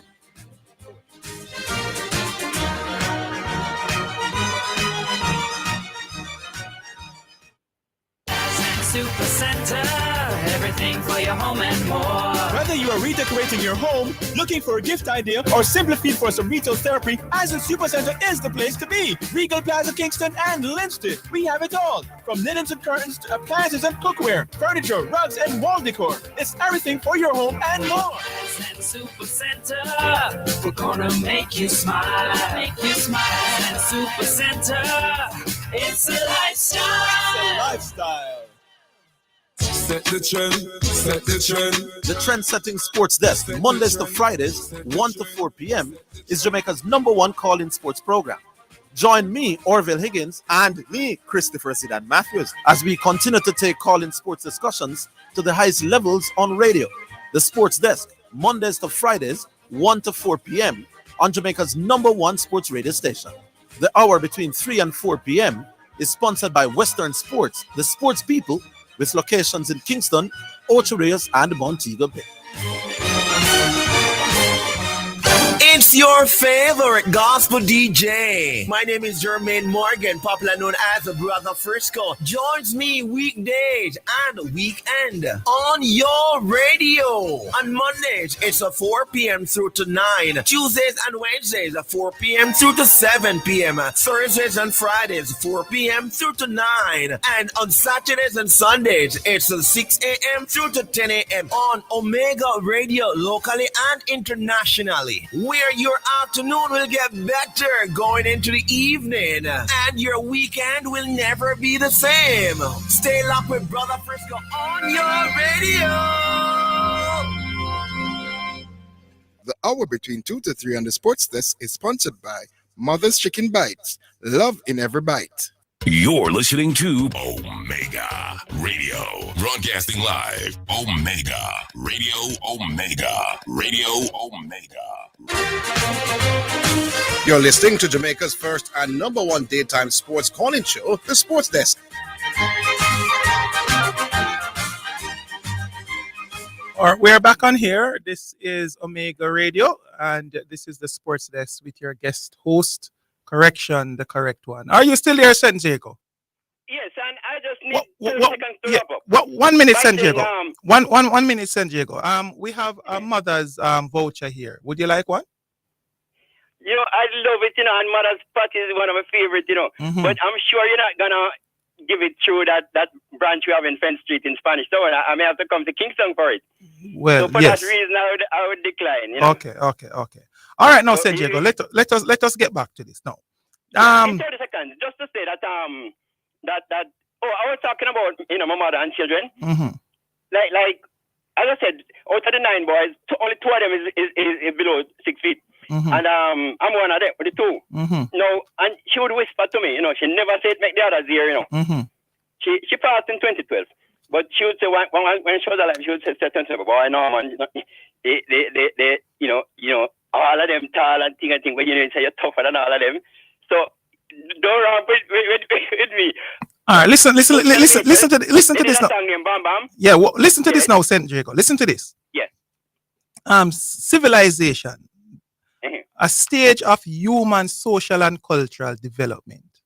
How does that fit in with JFF extending civilization to Bailey? Extending civilization, you're using the word incorrectly. All right, and I'm saying to you now, how does that fit in? Civilization. What are they doing? What you say they should do? Civilization. So they're displaying a level of cultural development. Right. Wrong context, San Diego. All right, they're displaying a level of decency. San Diego, I put it to you that using civilization in that context is wrong, sir. No, because you see, you use it, so I never use it. Correction. You're saying they're extending civilization. I never said that. Oh, It doesn't matter. What you say? Civilization. What are they doing? What you say they must do? They're displaying cultural development. Like maturity. Uh-huh. I wouldn't speak. It's not correct to say they are extending maturity. They are displaying a level of maturity. You see, as the host of this program for today, boss, as you said, children are listening. I cannot allow you to get away with that. Civility is the word that civility is the. Listen. You use the word and you repeat it to Orville. How I never said. You said they are extending civilization. Me never say so. Sir, whether you use extend, whether you use extend or whether you say yes. Look at maturity. Mm-hmm. I wouldn't say they are extending maturity. No. All right, forget the word forget the word extending. You say he's displaying. All right. So, let us use your word. Let us use. Well, I know. All right, San Diego. All right. You're displaying civilization. Well, I know, man. Don't get. Let us. Yes. All right. So I am saying displaying civilization. How does that fit in? Extending civilization like you. Hold on. Displaying civilization. How does that fit in? A level is important. Sir, you're wrong. The JFF displays Big man. high level. San Diego, I don't take out the leather belt since I come here today and I don't make half a jar the leather belt for you, know. Listen me. Me say you're wrong.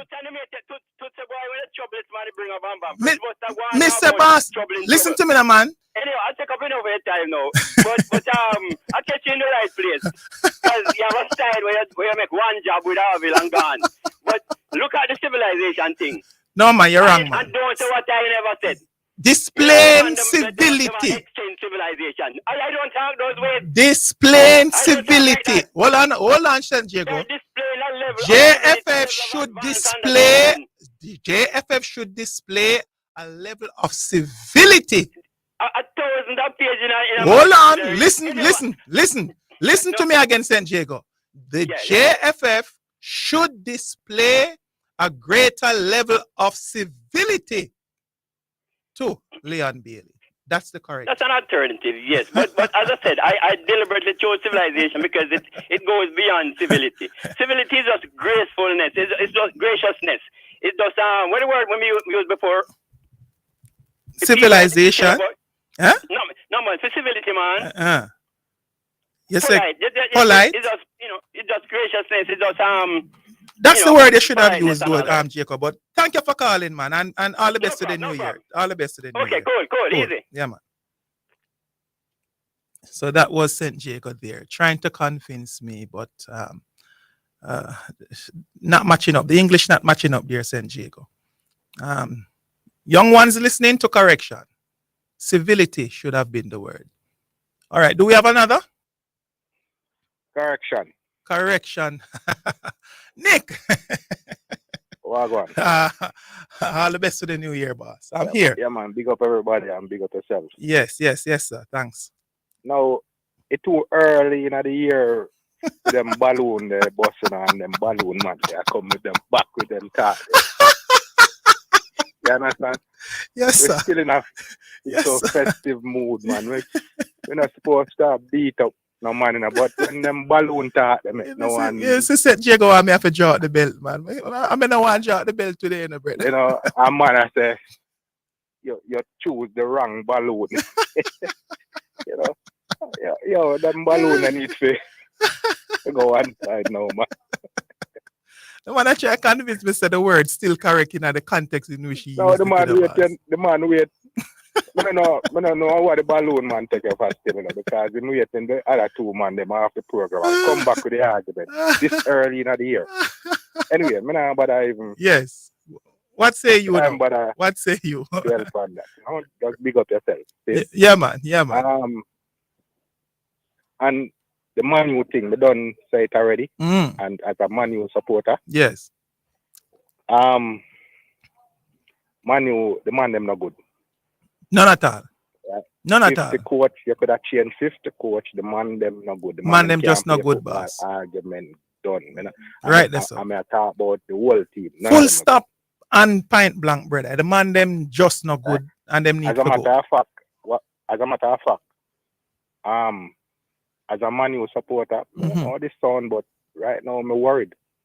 Why? You know what me worried? You know what me worried about? Yes, relegation. Yes, boss. Right? Yes, boss.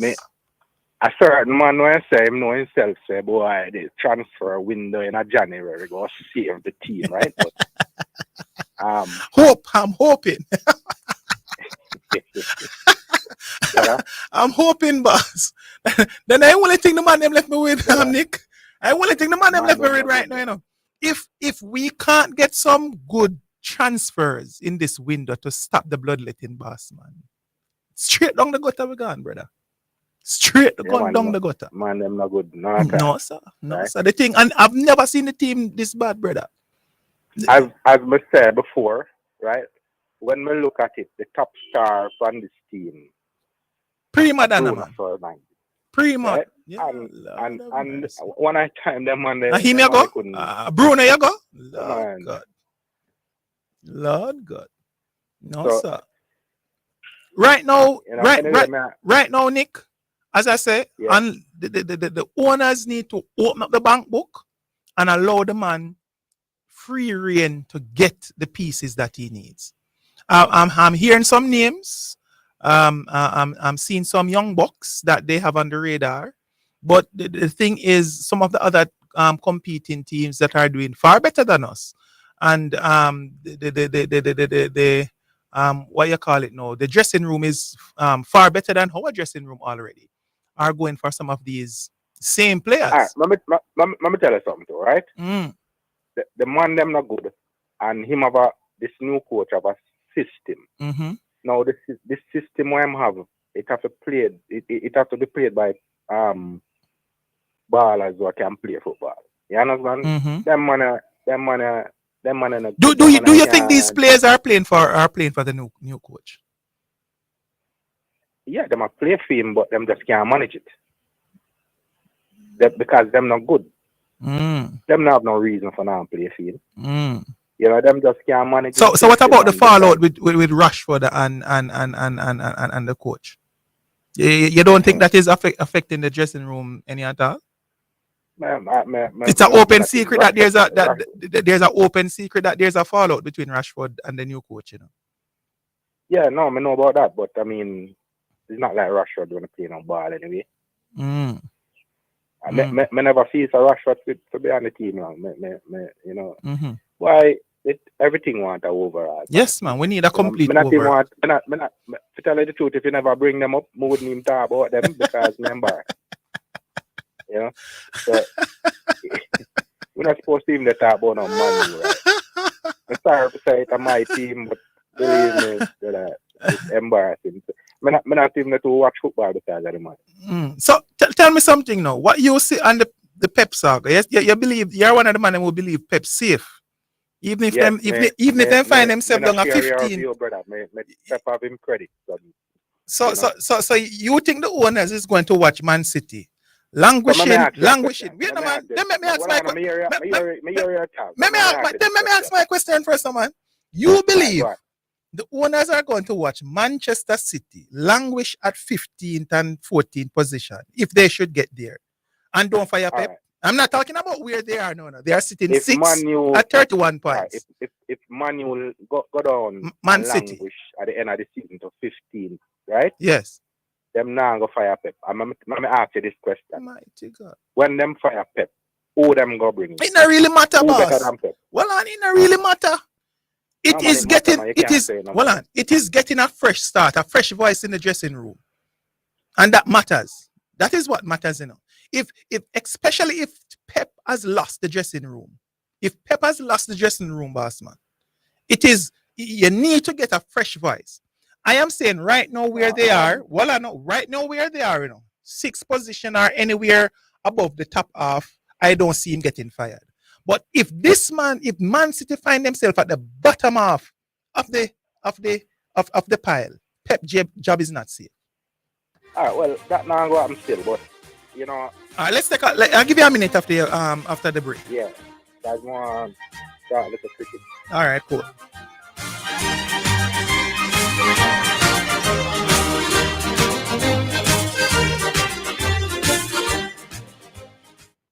Importers, clear customs, not your schedule. Download the JA Customs Connect mobile app from the Google Play and Apple App Stores and enjoy the ease to calculate your customs duties, search for tariff codes, track and trace your shipments, pay your declarations, and so much more, all in a click right at your fingertips. So save time, save money. Download the JA Customs Connect mobile app today. It's fast, safe, and convenient. For more information, visit jacustoms.gov.jm. JA Customs Connect mobile app, powered by the Jamaica Customs Agency. Jamaica Customs, keeping our customers in focus. The holiday season is filled with happiness and cheer, but it can also be a time of danger for road users. Here's a holiday road safety tip from Petrojam Limited in association with the Road Safety Unit. If you feel extremely tired or as if you're about to doze off, don't drive. For long trips, have a relief driver who can take over if you become tired or sleepy. If there's no relief driver, pull over in a well-lit and safe area. Take a power nap and restart your journey. A road safety tip from the Road Safety Unit and Petrojam Limited, where safety is our #1 priority. The hour between 2 to 3 on the Sports Desk is sponsored by Mother's Chicken Bites. Love in every bite. You're listening to Jamaica's first and #1 daytime sports calling show, The Sports Desk. All righty then, we are back and you're listening to Omega Radio, and this is the Sports Desk with your guest host for today. Correction, the correct one. Nick, before you go any further, Nick, we have some mothers vouchers given away. Would you like to have one? Yeah, man, you can give me one. All right, so don't hang up after you finish your call. The producer will take your info. Yes, what you were saying. Quickly now. Yes. You're taking none of the Australia in the game. In and out. Mostly highlights. Mostly highlights. In India can manage Australia No. with them hostile bowling there. The man I get some licks, brother. Right? The man them battered and bruised, man. The bowling hostile. Yeah. And the man them have some replacement for even them bowler were gone. What name again? Forget what name, but this Boomerang? Name Webster. The man is like 6 feet. Him nearly go up to 7 feet. Right? The man. Is it true that they dropped the captain? I heard something like that for the final. Oh, India? Yes, for the final match. Is that true? I was hearing that somewhere. As I say, I have not been really following it like that. I think them give it back to the bowler. Yes. I've been watching the highlights. But them can't, man. The bowling too hostile, you know. Yes. And them too dependent on. So what you call it? 3-1? You think it will be 3-1? Yeah, man. I think I got 3-1, man. Them can't manage the bowling. Honestly, them can't manage the bowling. Watch it last night, man. Even the brother named Risbach punt. Them batter him last night, man. Him supposed to in a tub with some ice right now. Where's the fire reach him? Yeah, man. Him supposed in a tub with some ice right now, man. And what are your prospects on West Indies going down to Pakistan? We're gonna lose. It's two unpredictable teams doing it. Pakistan are much better than West Indies in a boss. Not in Pakistan, man. Not in Pakistan. Them all kill West Indies. Listen, let me ask that question. What West Indies worse here? Not spin bowling, man. Yes, boss. You have a point there. You're gone through. You're gone a lead. Once I say that, you're gone a lead, man. You know, see the Bangladesh man them come spin up a ball for the man them not so beat up the man. Man, them dead in the water, man. Me can't look on this thing with emotion. Down a Pakistan. Sorry. So in terms of if you were given the opportunity to give us some suggestions on the way forward in reviving West Indies cricket. This new approach where the T20 bowlers can just step into the test team. What is your perspective on it? Oh, you said the T20 bowlers? Players, batsmen. Players. Yeah, man. T20, you can't just... The truth is, I'd rather use a few T20 bowlers than the T20 batters. You understand? Batsmen, right. The T20 batters really... One T20 batter, I probably would give a chance in the test team. Because I see him with that temperament, right? Yes. And Rutherford. But me and I talk about poorer than them people. Poorer can't play test cricket. The T20 batters can't play test cricket. You know the thing that one of the things that I am noticing, Nick, since this new administration has taken over, I noticed that they have removed the selection panel. That a lot of persons agreed with that. They should have done that long time ago. They have gone now to giving the coach the responsibility to pick his team. So, and then we see where now Sammy is now coach of all three formats. And we do know the relationship between Sammy and the now West Indies president. You think that it's coincidental? Let me say this, right? Whether it's coincidental or not, or as with Jamaica, know that's a curry favor, right? Yes. Me kind of give it a chance, right? Because if we look on cricket overall with Sammy, him kind of have a little something. Him kind of have a little something when it comes to the players, right? As for picking the team, the coaches picking them team, me will go with that any day of the week. But Sammy, in terms of the T20 and the one-day format, was always a good player or a good role player. But how do you see Sammy in the test arena? I mean, you can be a better coach than you were a player. Look, you know, we don't know about Sammy no test arena per se. Right. Right? We just have to give him a chance when it comes to overall coaching of cricket. You understand? I see why he can do. All right. Because you see, check this. We know Sammy play T20 World Cup and all that, right? Yes. But when them give him the coach role the other day, a whole heap of people lick out against it and all them things, right? No, but some people never give him a chance to go and why we are choose Sammy to be the T20 coach, and it kind of you have to say it kind of work out, right? Yes. Now the same thing with the test team. We have to boy give him a chance and see how it works. Me think give him a chance, man. Because me not think him can do no work. All right, hold the line. Hold the line. Don't hang up. The producer.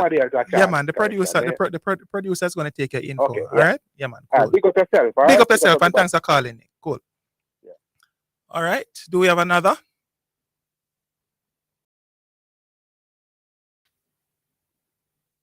Hello. Welcome to the Sports Desk.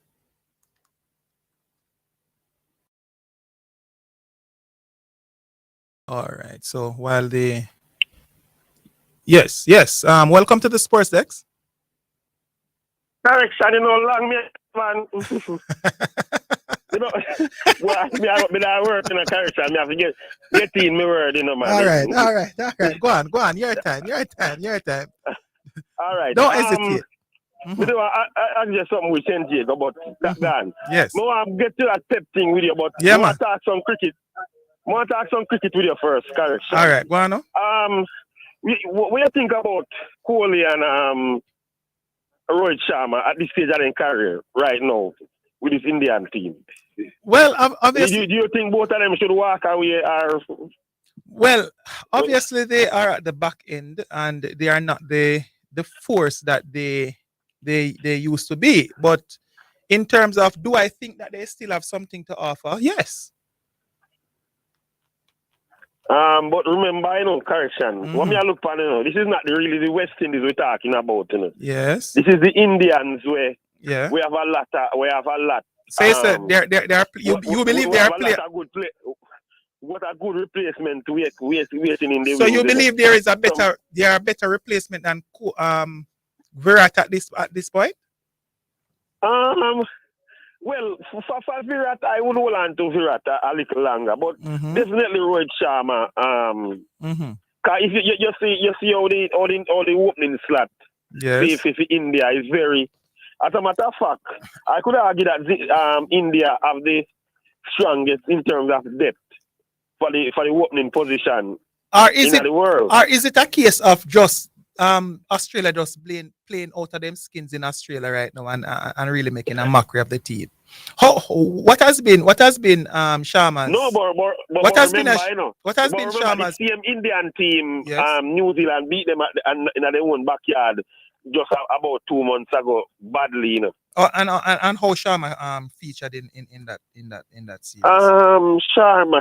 Did Sharma play? I don't remember, you know, to be honest with you. I mean, I remember I did for that series there, but I would have to look at his numbers and basically see assess how he has been playing for a period of time. Right, because he drop himself down the order, and we see how him feel woefully. Why I said would I hold on to Kohli more than him? Well, Kohli is a better batsman in terms of Test cricket. That's a number one. Yes. But as we said, for the opening slot, you have Shubman Gill, you have Jaiswal, you have Keol Rahul, and a couple of young batsmen who can slot in at the opening slot. I still think they both have something that they can offer. I mean, as I say, they are not at the place that they were before, but I would definitely give them a little more run.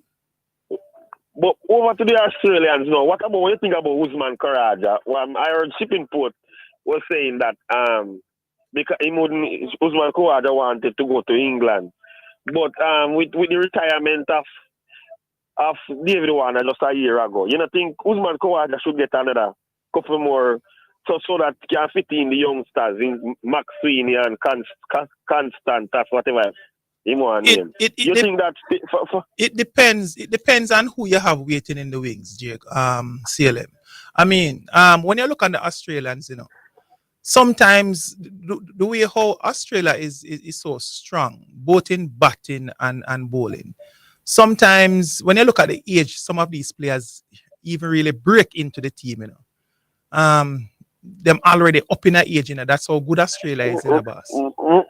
Well, true, because we realize with Australia, for true, that's a very good point, Karishan. Yes. Because we realize with Australia, the 19-year-old that we're making debut in the test before this one. Yes. Was like everyone was like surprised because right. Them say that not really happen. Australia next. That not really happen. That not really happen with Australia, boss. Yeah, because even I think Mike Hussey. Remember Mike Hussey? I think Mike Hussey was one of the best batsmen in the world, and I think he came when he was almost 30, are in his 30s, you know. Yeah, Mike Hussey, you know. So Australia players tend to make their debut with them older. When we talk about the Australia and India, we're talking about the creme de la creme of cricket in Richard. This is right. Yeah, because you can remember back then West Indies was a force, you know. Right. So you have to make that disclaimer because youngsters listen to the program too, you know. Yeah, man. So we used to be right up there, right, with them.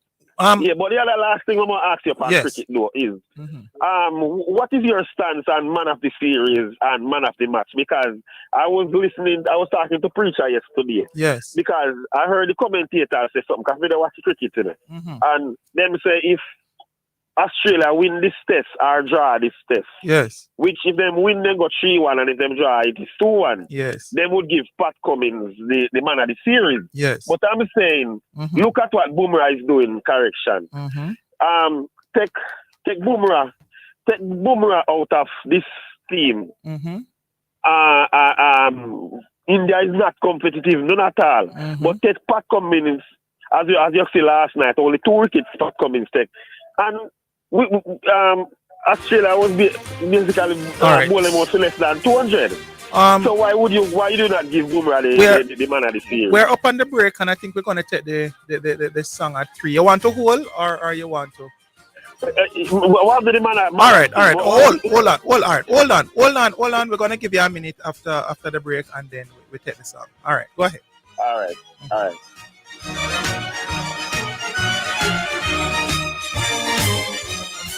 Set the trend. The Trend-Setting Sports Desk, Mondays to Fridays, 1 to 4 p.m., is Jamaica's #1 call-in sports program.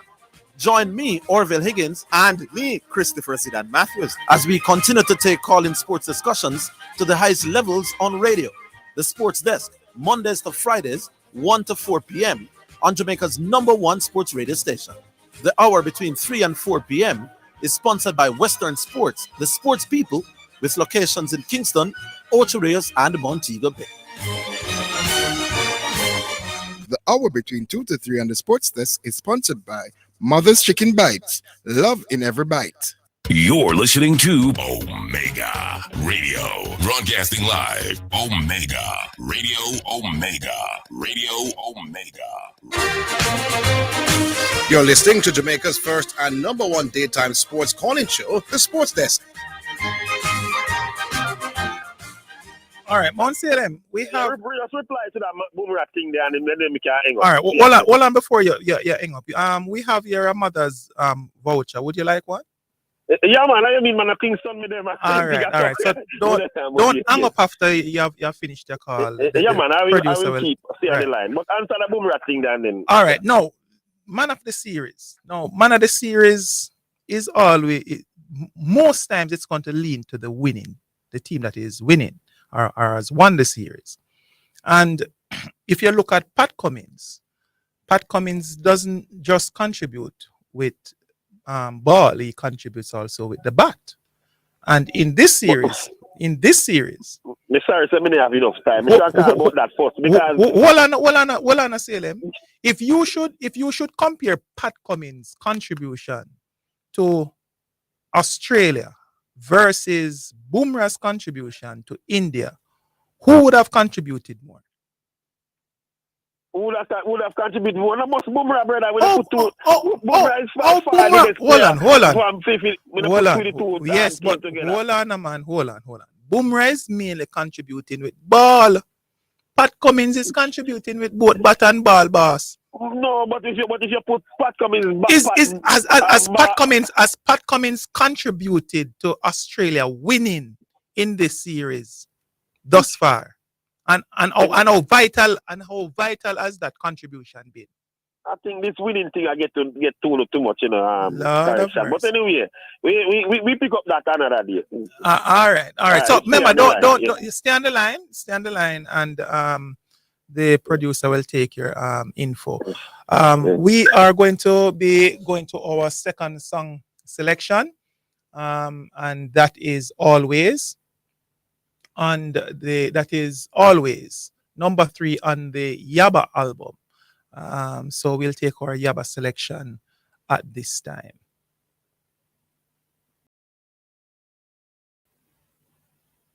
All right.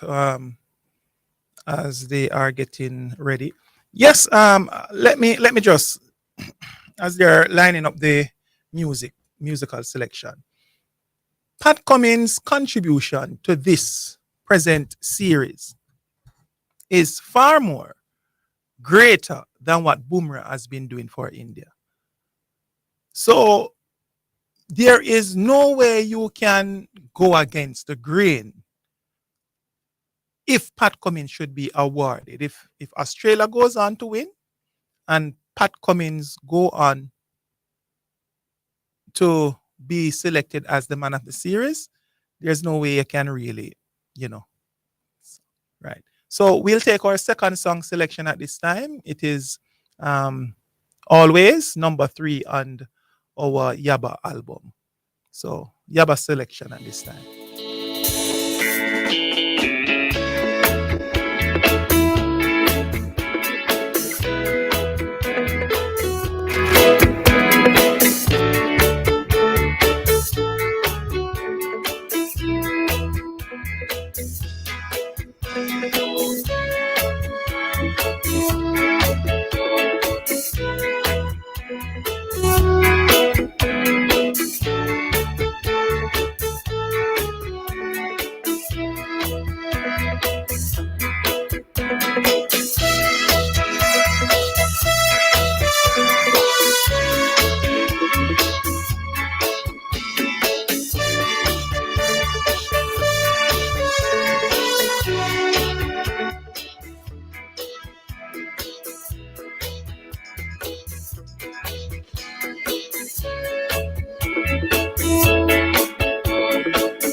So there we have it, our second song selection for the day.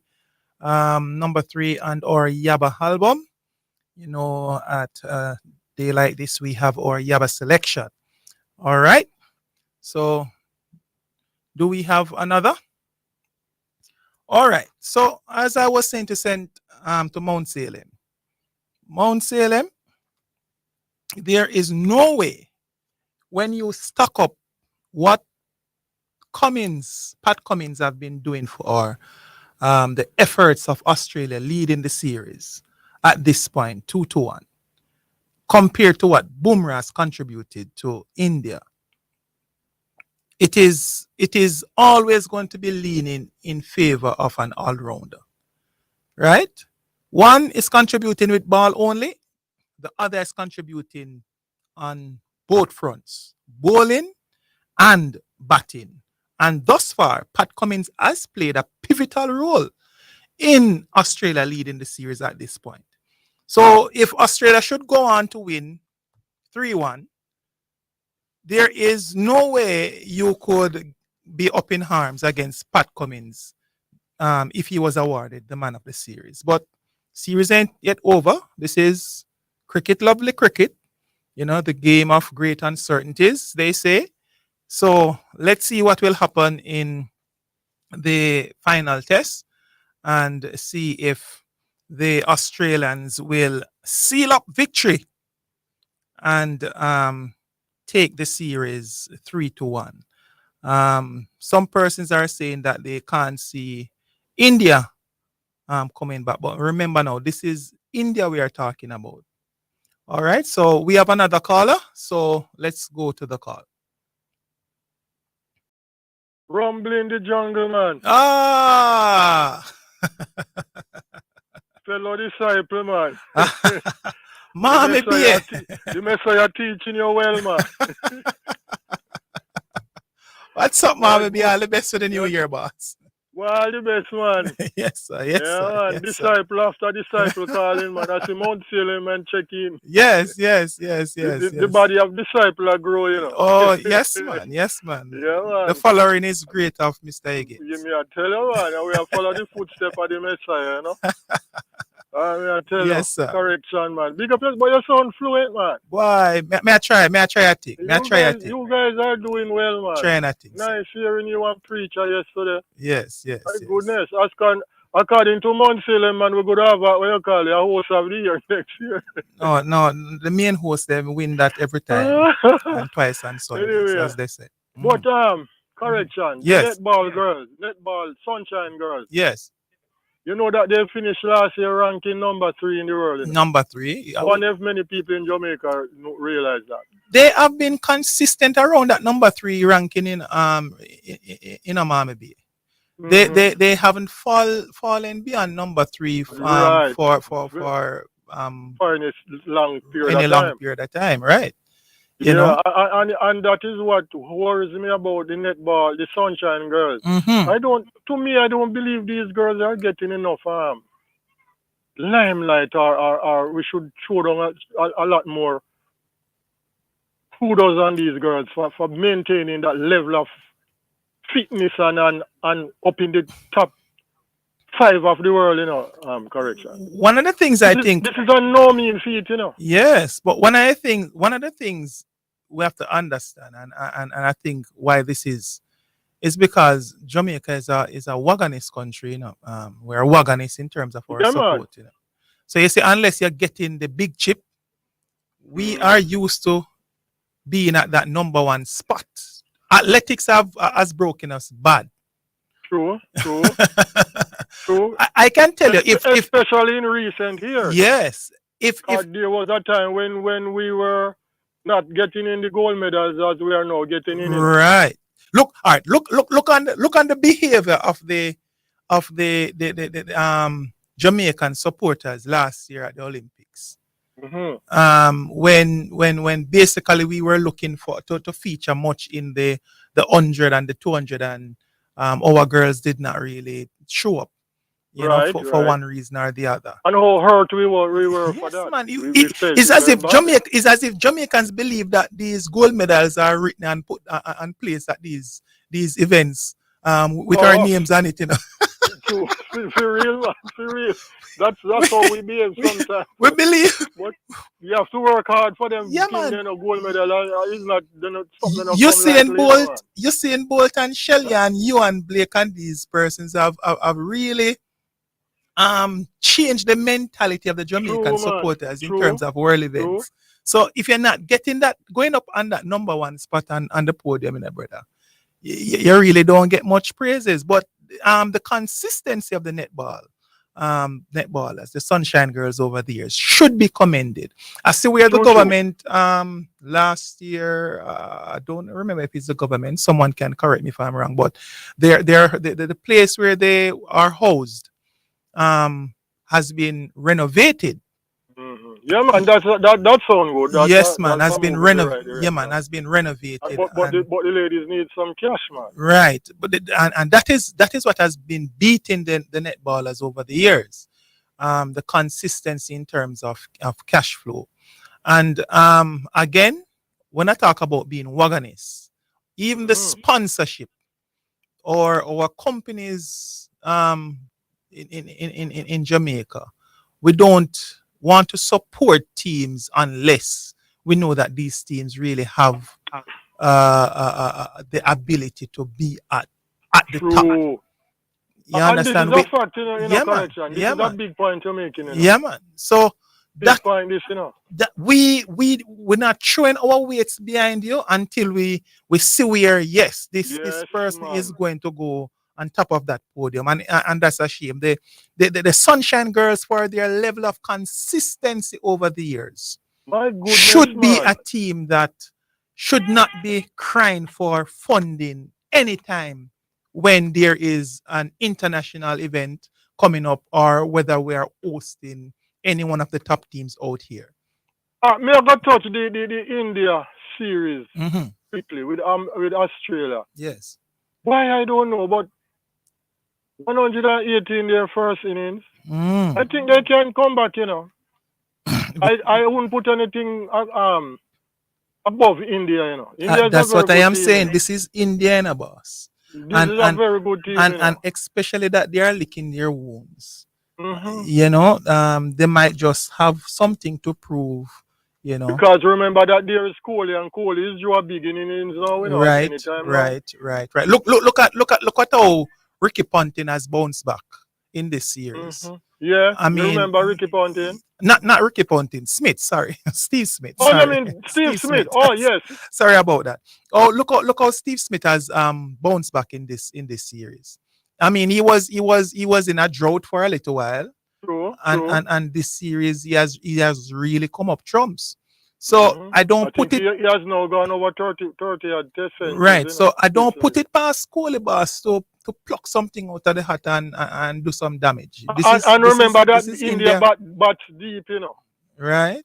Right. They bats deep. But thus far, boy, the Australian bowlers, what I see on the highlights, man, the Australian bowlers really kicking up a storm. But you know that Boomerang has now taken 31 wickets in the 5-match series already, you know. Yes?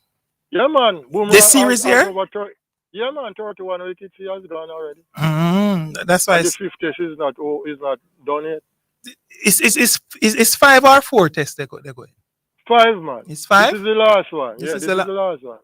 But he has 31 wickets, and that's a lot of wickets in a 5-match series. Yeah, man. That's why very very good bowlers do that. You know. That's why Mount Salem. Not ordinary bowlers do that. Mount Salem ringing in the praises for him. But what you think about what Mount Salem was saying that Rohit Sharma retiring? No, Pat Cummins if Australia should go on to win and Pat Cummins is named the man of the series. What you think about that? Oh boy, but for a man, well, I don't know. But for a man to take, I would get. Boy, I don't know. I want to think that Boomerang deserves man of the series. All right, we're gonna take a break. I'll give you a minute. Hold on, we'll give you a minute before you when you come back.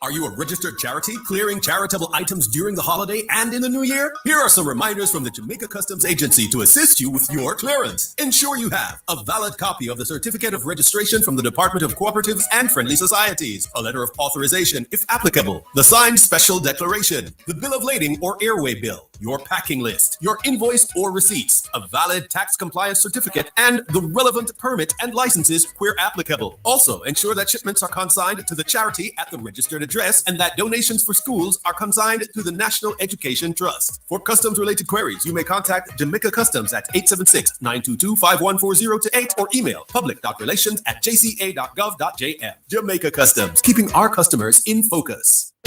Super Center, everything for your home and more. Whether you are redecorating your home, looking for a gift idea, or simply feel for some retail therapy, Asden Super Center is the place to be. Regal Plaza Kingston and Linstead. We have it all. From linens and curtains to appliances and cookware, furniture, rugs, and wall decor. It's everything for your home and more. Asden Super Center, we're gonna make you smile. Make you smile. Asden Super Center, it's a lifestyle. It's a lifestyle. Praise the Lord and God bless you. This is Archbishop Wayne Jonathan Manning I from Omega Radio. We'd like to inform the listening audience that effective immediately, KLAS Radio is officially Omega Radio now. You are listening to Omega Radio. Tell everybody, the station where Jesus Christ is the star. God and Sports. Sensible. 89 FM Jamaica. Tell a friend, call a friend, tell everybody. You're listening to Jamaica's first and number one daytime sports calling show, The Sports Desk.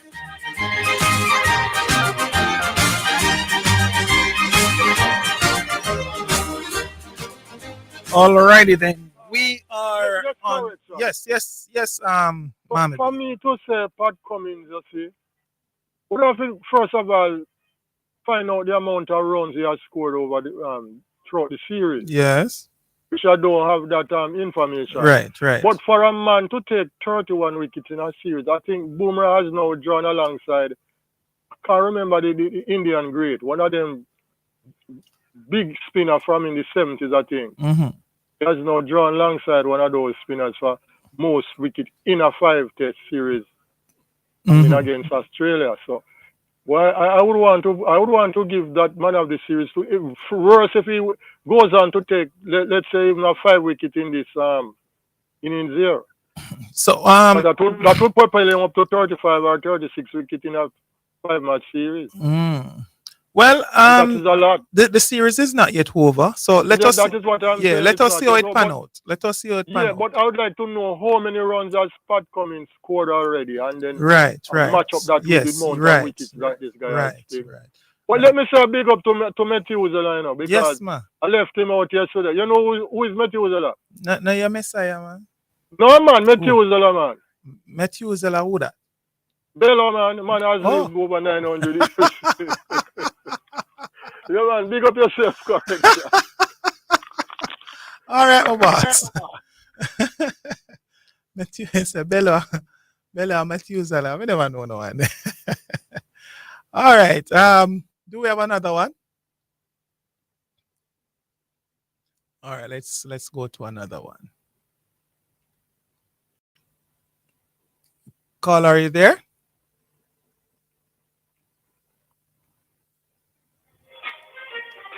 Caller, listen to the radio. Listen to the phone. You listen and turn off the radio.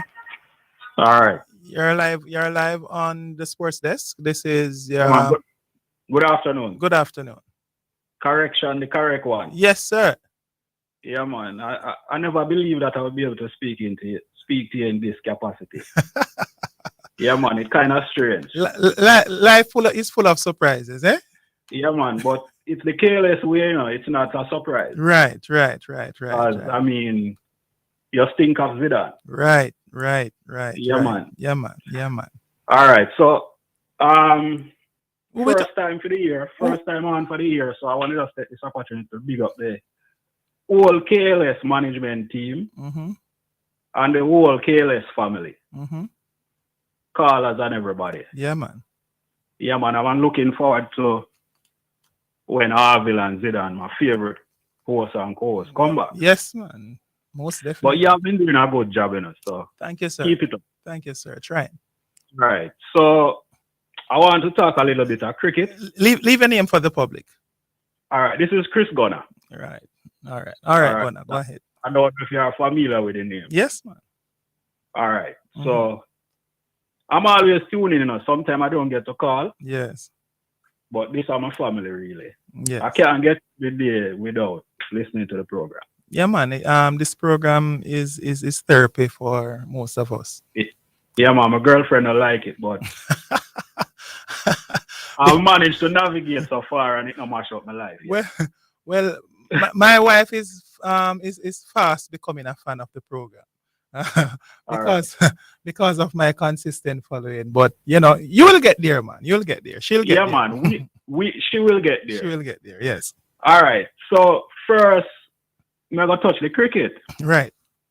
All right. I think it was yesterday I was listening to the program, and Mount Salem was suggesting that India might drop Rohit.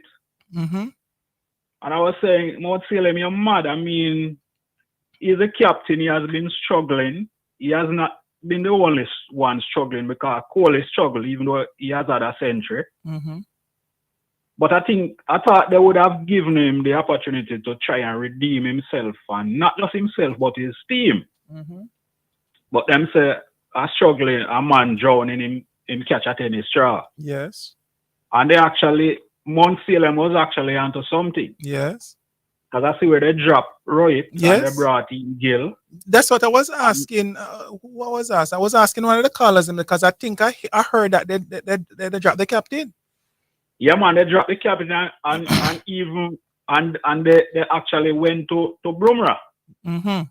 So Bumrah is now the Bumrah is now captain. He's now captain in the team. Yeah, man, Bumrah is the captain, because I went and checked, and it's not Kohli, it's Bumrah. Okay. I mean, it would have been conflicting if you go back to Kohli, because he has been struggling as well, as I said, even though he got a century in the series so far. Yes. I don't know if this is permanent, but I mean, I guess we'll see. We'll see. All right, and to the subject of man of the series. Right. My view is conflicting to yours.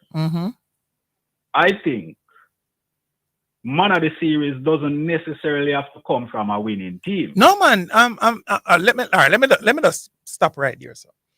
I am not saying that the man of the series has to come from the winning team. What I said is most times, yes, it's going to lean to the team that has won the series. But that's not my main point. Right. Okay. All right. Go ahead. My main point is that I think the man of the series should be the most impressive individual. And when you look at who the contenders are, up to this, even though we don't know how the series will end yet. Yes. Even though where it is right now, it probably would seem, I remember Australia are playing at home, it would seem the advantage is with Australia, even though they are 1-9. Yes, yes. But India get ball out for 185. Right. And this series have had results. So it suggests that we are going to have a result, and it might go to Australia again. Yes, yes. However, before then, I'm saying if you look at the contenders, right now Bumrah is in the lead. Yeah, and you have his figures. Give us the figures now. You have his figures? No, I don't have the figures in front of me. Okay, okay. But you have been talking about the Australian captain and Bumrah. I don't want to hear say a man give me some runs in a boss. You're talking about Cummins? Yes. You would be saying no, you have to punish Bumrah even though he has been so impressive because the Australian captain Cummins has been contributing with the bat. But his contribution with the bat has been pivotal as to why Australia is leading 2-1 now. And if you look at Bumrah, batting down at about 9 or 10, Bumrah has been scoring some runs too. But his runs is neither here nor there. It's really the wickets that he has been taking. Yeah, but when you all right, that's why I'm saying no. You have to take everything and look upon it holistically. Australia is leading 2-1 thus far. If they go on to win 3-1, that's a convincing victory in a boss. That would be a convincing series victory. No, conflict yourself now, you know. Yeah, but hold on, no. So no, you would now look at who is the person that has contributed the most to that series victory. And if when you take his numbers and compare it to the man who has been the most pivotal for India, which would be Bumrah at this stage. Right. If one is contributing with both bat and ball, the stocks are going to be more aligned to his in his favor. That's what I'm saying, you know. What I'm saying, the little runs are coming score is immaterial. You're gonna have to use the bowling figures of both people. But remember, Carl, you can't. Remember, you know. Yeah, but you can't. Hold on.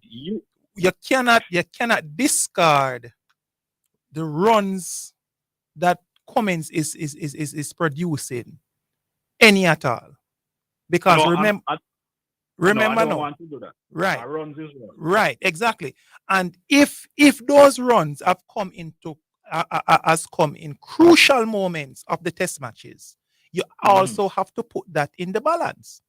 But producer is giving me the wrap-up sign because they said that there's 4 more persons online. But I'm just saying. I'm not touching the main point yet, you know. All right. We're going to take the break. I'll give you a minute before, after we come back. All right. Hello.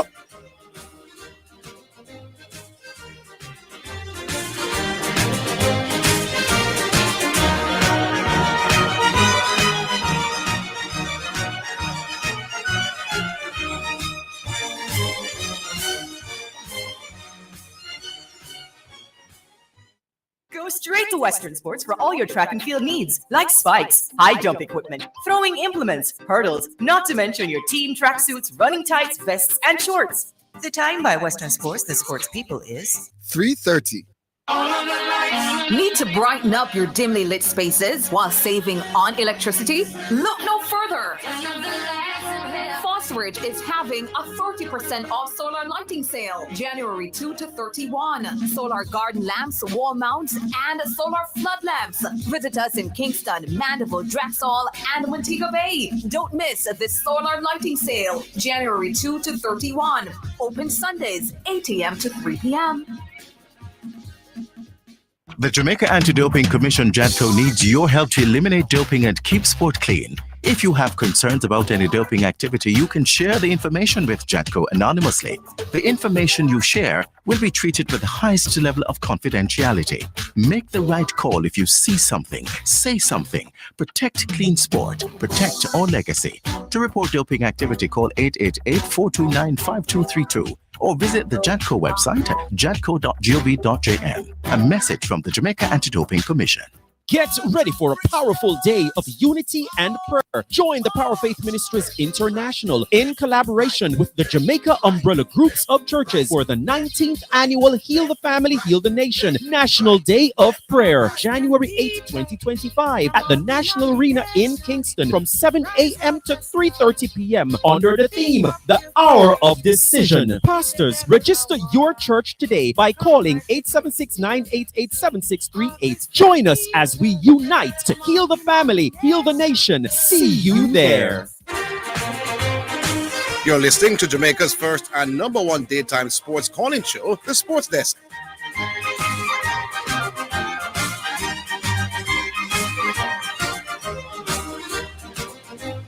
Okay, so we are winding down to the final one of the program. This is Omega Radio. This is the Sports Desk with your guest host, Correction, the correct one, sitting in today for Zidane and Orville, which will be with us hopefully this coming Monday. The caller, are you still there? All right. What I was really trying to get to that caller is Bumrah's contribution thus far has been pivotal for India. Yes. Cannot go around that. Can't deny that. But I'm saying at the end of a series, especially in a series where the margin of victory for one team is so great. So if Australia should go on to win 3-1, and when you look on, just for argument's sake, as we're talking here, Pat Cummins' contribution, and if Pat Cummins should be contributing with both bat and ball, and when you look back in the series and see that this contribution comes at very pivotal times in the series, then no one can cry foul, But the series is not yet over, and things can change.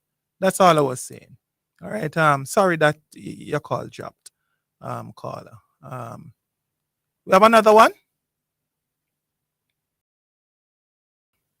All right. So while the producer is sending through the next call, right? So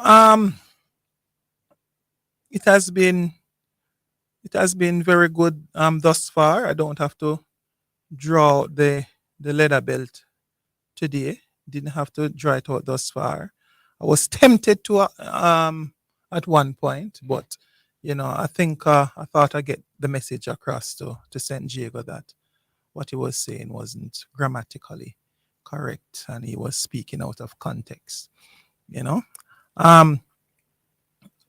So the West Indies will be heading down to Pakistan, and this will be Mr. Kohli's last series as the coach of the West Indies. Persons are saying the Bangladesh series was basically the death nail in Kohli's contract being terminated. When I look back, I mean, personally, I can't cry whether here nor there. I mean, there's no way I think Bangladesh should come and beat us in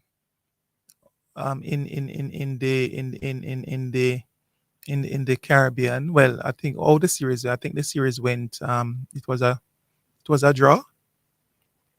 I think the series was a draw, if my memory serves me correct.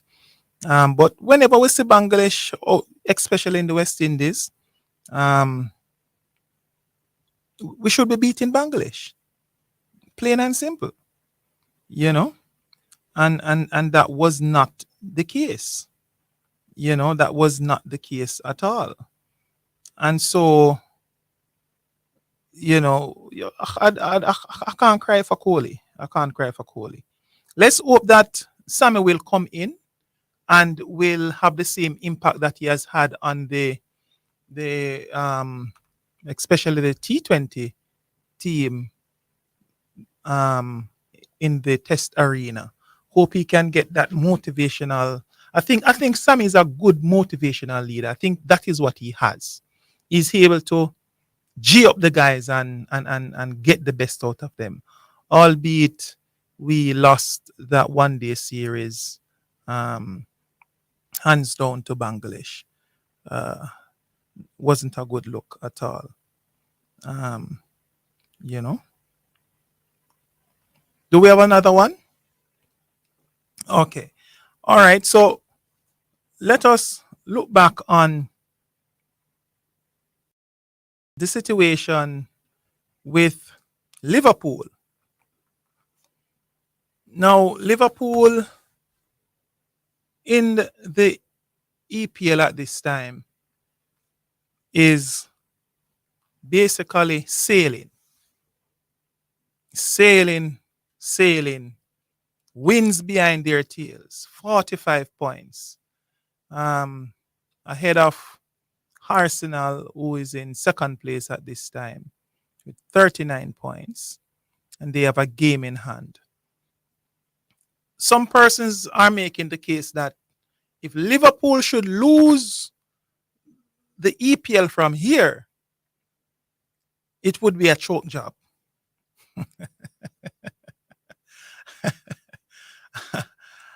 Another thing to put into the mix, there will be no Afghan this year. So Salah will not be missing. There will be no disruption to the chemistry of the team where that is concerned. Liverpool at this point basically running riot with everyone in, not just in England, but also in Europe. You know, but how much time has Liverpool led the league into Christmas and end up winning in the last 5 years? Let us really look at that. Let us put a twist in their history.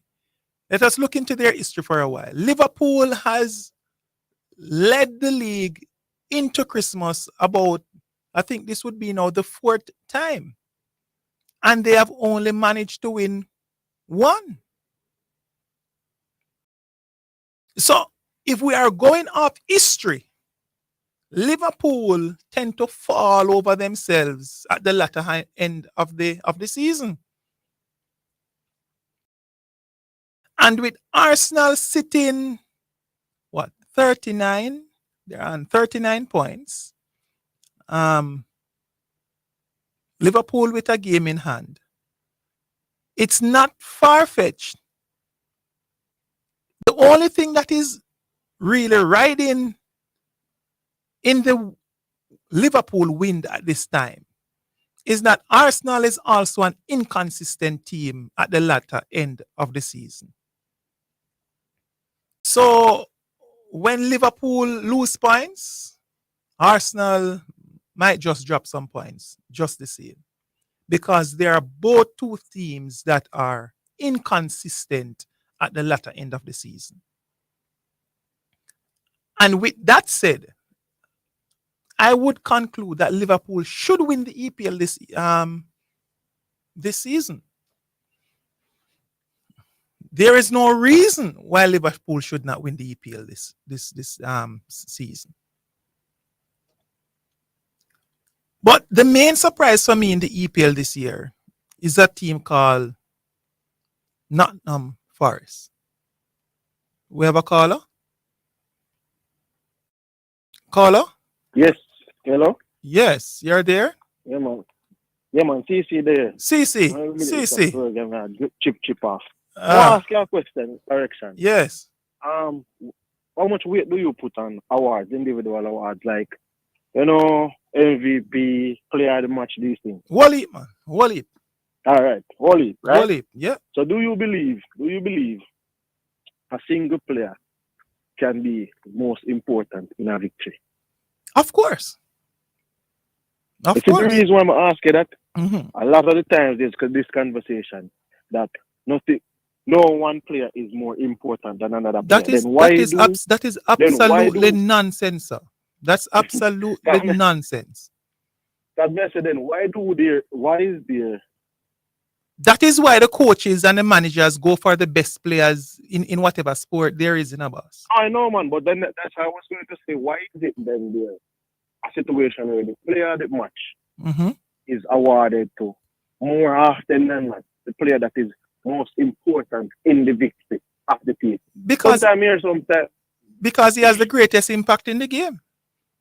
exactly. So that's why I say with this argument where it make it seem that all right, the level man play the sport, for example, football, Mm-hmm. and you're going to say every man is equally as important as other. You're only saying that because if I'm the coach, I'm going to say that. Yeah, of course. Because I don't want to you know, like disrupt the chemistry. in the team.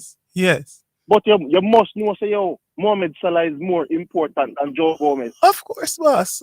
Anybody You who think understand what I'm saying? anybody who think otherwise a kindergarten reason. Now Jamal think them a promote, brother. So that's what I say when you come back for the conversation and like the boomerang, the Cummins thing. And I think the next thing people for understand. Yes. You know, so to be honest, I am not, unless you break a record, Yes. I am not forgiving player of the match to a person who lose a game. Who them side lose the game. Yes. Unless you break one record. For example. Your I think performance there was has a to guy be out of the world, CC. Yes. That doesn't matter. So for example, the guy named Coventry. Yes. I think at the time he got a man of the match award, but his team lost against Bangladesh. I think he had 194 in 2009, right? Mm-hmm. But this player, at the time, it was the highest runs as a one day, I think in a one day series, a one day batsman. Yeah, man. So at that point in time, even if they lost, when you look at the holistically of it, because of the Exceptional performance of the Exactly, person, right? You would give him. So it's a different scenario, but overall, on balance of play, player of the match is going to go to the team, person the player. on the winning team. Exactly. Yes. So sometimes people don't understand the difference between winning and losing, you know. Especially CC if the series go on to finish 3-1. That's a demolition job, you know, brother.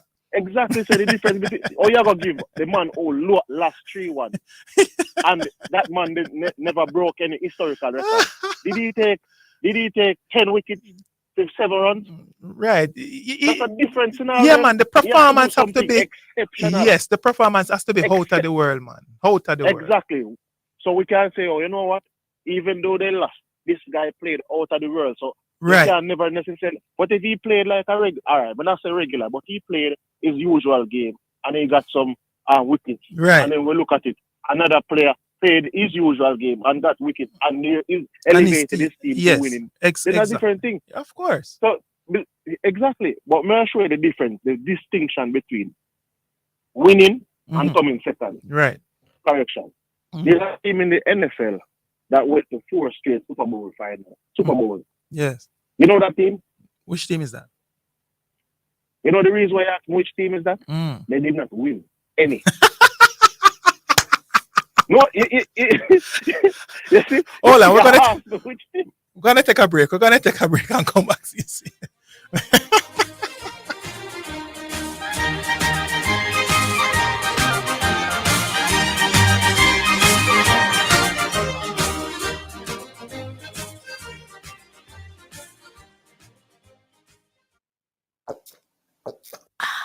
So refreshing. What's so refreshing, Sonia? The water is refreshing. Try it now. Where you get that from? Not clean manufacturing water. So refreshing. Me like it. Clean water. Located at 20 Syndham Commercial, Old Harbour, Spanish Town, St. Catherine. Telephone number 876-335-0448 or 876-648-7192 or email cleanconcept@gmail.com.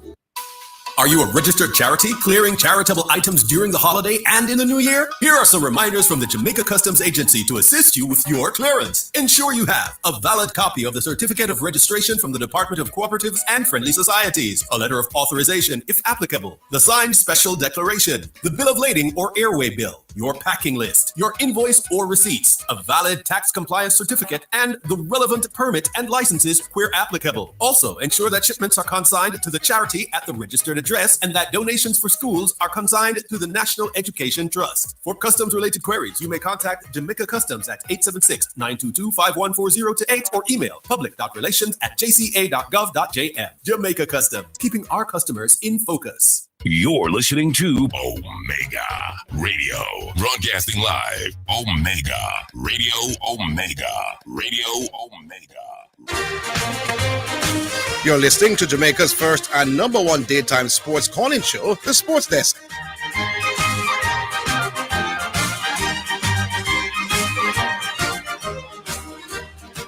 All right, we are back in the last 15 minutes of the program. This is Omega Radio, and you're listening to the Sports Desk with your guest speaker, correction, the correct one. CC, before you go on, we have a mother's voucher here. Would you like one? CC? CC? Yes, and I hear me. Oh, yeah, me I hear you now. Would you like a mother? Would you like a mother's voucher? Yes. All right. So, after you finish, don't hang up. The producer will take your info. All right. Yeah, man. Go ahead. So I was saying, the Buffalo Bills went to first the Super Bowl. They didn't win any. No. Some people would probably not even remember the quarterback. Yes. All right. So you have a guy like Eli Manning, right? Yes. Even though Eli Manning might not have been the most incredible quarterback in the NFL, Mm-hmm.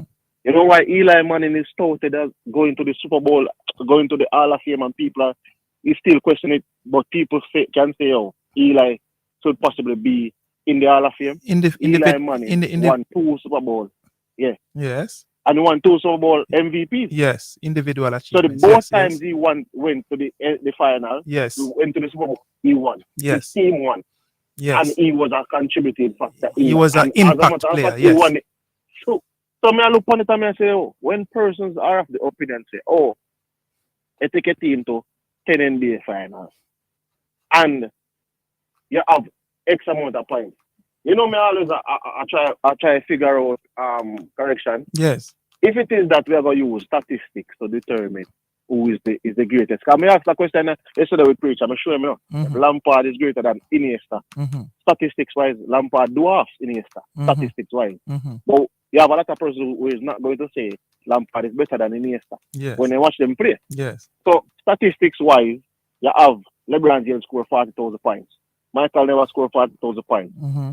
However, when you look on a guy like Will Chamberlain who have averaged 30 and 22, 30 points and 22 rebounds. Yes. If we're going to go statistics wise, we can't skip over Will Chamberlain because I'm the statistics guy. Mm-hmm. So then there are a lot of variables that you have to put into the mix. Statistics is one of them, but statistics, while it is very important, it can't be the end all and be all. And the final thing with that correction is that it's when people come and say, oh, but this player play more game because they use it with Cristiano Ronaldo in terms of goal scoring. Them say Cristiano Ronaldo plays more game. That's why they expect him to score more goals. But when people are saying that LeBron James is playing over 200 years, come on now. That's why he must score the amount of points. Preach, brother, preach. I think it is easy to score so much points at that level. Then it is not easy for Cristiano Ronaldo to score those amount of goals. So make up your mind. If you like a player, just say you like a player. Yeah. Don't come to me and tell me say the man play 2,000 games. Yes. And Messi play 1,000 games. Yes. It doesn't matter how many games he played. Yes. He scored the goals. Yes. So therefore, when you come and say, when you tell me say LeBron scored 40,000 points, me I tell you say the man played 22 years in the league. Yes. Obviously, and he's a very good player. He's a great player. Yes. You understand? That's right. And he's a player that has stopped this. He's a player that give up on defense over 10 years now. Right. So he saves his energy for the offensive side of the game. Right. So naturally, he's going to get these buckets. So when you are going to tell me, say, because the man play X amount of games correction. Come on, man. That's what I tell them all the while. No? They must understand, say, statistics is like the two-piece. It shows a lot, but it doesn't show everything. All right. I'm just putting it for radio-friendly terms. Anyway, yeah, man. Thanks for calling. All right, CC. Don't remember, don't hang up. The producer got to take it for. All right. Let's move on to another one. Give me another one there. Yeah, man. I think CC was making much sense just now. Hello, caller. Here on the sports desk. Hey, good afternoon. Dangerous in 5 minutes here. How y'all doing? Do I chat too? All the best for the new year, boss. Congratulations. All the best as well. Who's that? Is Correction? Am I hearing correctly? Yeah, man. This is Correction. Correction. I can't believe it. Correction. Yo, let me leave when my plan to call goes and I have to just go to something different. Correction. Correction. Yeah. You're sitting now in a seat where you're forced to actually talk some logic. Yes. So let me see if you're actually capable of discussing something logically. All right. At the end of the recently I heard you say that everything we talk about is Bramble. Me note that you're unable to name the Bramble, but it's just that you're saying away. Now, one of the things that you jumped on is that you said that you had a problem with me bringing up a historical fact that even though during the Borderline series, the target going into the series was the great Don Bradman. Yes. That during the series and at the end of the series, the most targeted player. Well, let me draw out my belt. I think I could have to use the belt, you know. Go on now, the belt out. Be careful where you attack, you know. You heard the question. I'm saying that I presented the historical fact that even though going into the series, the player that they were planning to target the most was the great Sedana Bradman. How you come to that conclusion? So I came to that conclusion. Yeah. Well, one, there are historians who interview the players, the broadcasters, the umpires, everybody, and they were able to confirm certain facts around the game. And so that's the first thing. Hold on. Make we take them one step at a time. So the historians that gathered the information, they concluded that the Borderline series was not about Dan Bradman. Listen to what I say. Answer the question, about. No. I don't want you to try to morph what I said. I said going into the Borderline series, the player that they were planning to target. Going into the Borderline series. Yes, man. But at the end of the series, the player who was actually the most targeted player with short pitch bowling was Bob Woodfull. And how you come to that conclusion again? I tell you that historians found that. No, man, tell me. They spoke to they spoke to people who were at the event. But I'm saying to you, the biggest historian on the Borderline series is Mr. David Fritz. He has written a book. Yeah. A Borderline series. I think he Book of the Century or something, or Book of the Decade. Zin, by all the people who are into cricket and into cricket literature. All right? And that was the man who is most cited on Wikipedia anytime anybody asks questions about the Borderline series. Can I ask that question? Do I had that time? Sure, no problem. Who had the most runs in the Borderline series? Who had the most runs during the Borderline series? Yes. For Australia talking, right? Yes. Yeah, man, Bradman. So how you conclude that he, coming out of the series, he was not the man being targeted? No, me conclude, big man. Well, it's not me conclude. It's the historians who said that. All right, if the historian said that in Bramble, if the historian said that in Bramble. So let's examine it. Yeah. How many games in the 5-match series were they using short pitch bowling significantly? How many games? Yeah. How many of the test matches? They played 5 tests. How much tests? How many of those 5 test matches were they predominantly using short pitch bowling? As far as my memory concerned, based on the information throughout the test series. What do you mean your memory? You weren't there. Based on the information that has been shared over. Which information you get? Every information out there says it's 2 test matches. the third test and the fourth test that had the most short pitch Was bowling. that was that correct your information? Hold on. No, you need to learn. You need to step back and learn some stuff. All right. Because you come here, you talk a lot, but you don't actually know anything. So you're arguing based on facts which are inaccurate. No, you are the one person. Chateau. Let me tell you something. The first test, did Bradman play the first test? No. Right. Did he play the second test? No. So you agree that on the first test? But it's not one thing, It's what has been reported by Hold on, historians. man. They said that Big man. there wasn't a lot of short pitch bowling in the first test. If Dan Bradman was the man who made the most runs in the series, allow me. No. Don't try that. Second test. Bradman played the second test. If Bradman is the man that made the most runs Bradman in the played series, the second test. They use a lot of body line bowling in the second test. Of course. No, they didn't. Oh, you mean they didn't? They didn't. It was a very slow pitch, and it didn't suit body line bowling. I get in the signal. Hold on. This is what happens when you do research things. Hold on, man. Wait, man. The two test matches. Here is the conclusion. Wait, no. The producer. Hold on. Yeah, the producer giving me a wrap up signal. But what I'm saying to you. All right, no problem. If Bradman, to get in the wrap up. Yeah, man. But what I'm saying to you. Hold on. No, man. Listen to this, man. Listen to this. If Bradman is the man that made the most runs in the series, there's no way another person could be more targeted than him. Simple as plain and simple logics. Anyway, we have to run. All right. We have one more. We have 2 minutes. Can squeeze one more. 2 minutes to squeeze one more. Caller, you're live on here. Caller.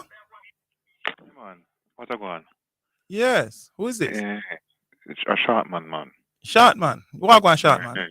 There, man. Yes. I'm catching right on the wire. Yes, right on the wire. I just reflect on the basketball side of things. Yes. I mean, I look on LeBron James's career. Yes. I mean, I say, boy, so you can really put some strong merit to the fact that he might be the greatest of all time. Yes. Why you say that? Look on what the longevity and career. Mm-hmm. And the levels of in performance, there's not like longevity, but tapering off. It's longevity with a high standard of performance. You look and all him win. It doesn't compare to what others would have win, because him win 4 rings, others would have win both 11. But when you look on the level of him, the consistency of him performance, the fact that him most of the records in the NBA, scoring. Most of them belong to him, and the different facets of the game in contribute right across the board. Kind of score him, assist him, rebound. So let me. Strong case can be made. As you know, you call right on the wire. As you know, yeah. But there's no doubt that LeBron James has to go down as one of the greatest basketball players of all time. There's no doubt, and there's no going around that. But if we had time to really dissect into the matter, I come to my conclusion that Michael Jeffrey Jordan is. You think so? Yeah, man, the greatest player of all time. But it can be argued. Right. If a man say LeBron, I wouldn't hang him. It's difficult. It's difficult to argue. I wouldn't hang him, but MJ is my guy. Anyway, thanks for calling. The program is. The mother thing them done? No. We have any more mother scoop on? Any more mother scoop on? No more mothers. Oh yeah, they're all finished. Sorry about that. All right. Thanks everyone for making today's show what it was. It was great being here. Looking forward to hear from the usual voices come Monday of Mr. Orville Higgins and Zidane Matthews. Thanks one and all for calling and making the program a success for the day. God bless.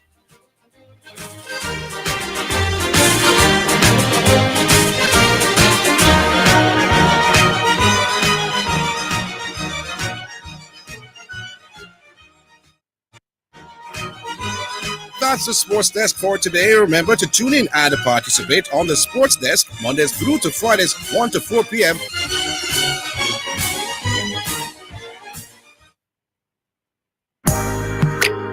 Praise the Lord and God bless you. This is Archbishop Wayne Jonathan Manning I from Omega Radio.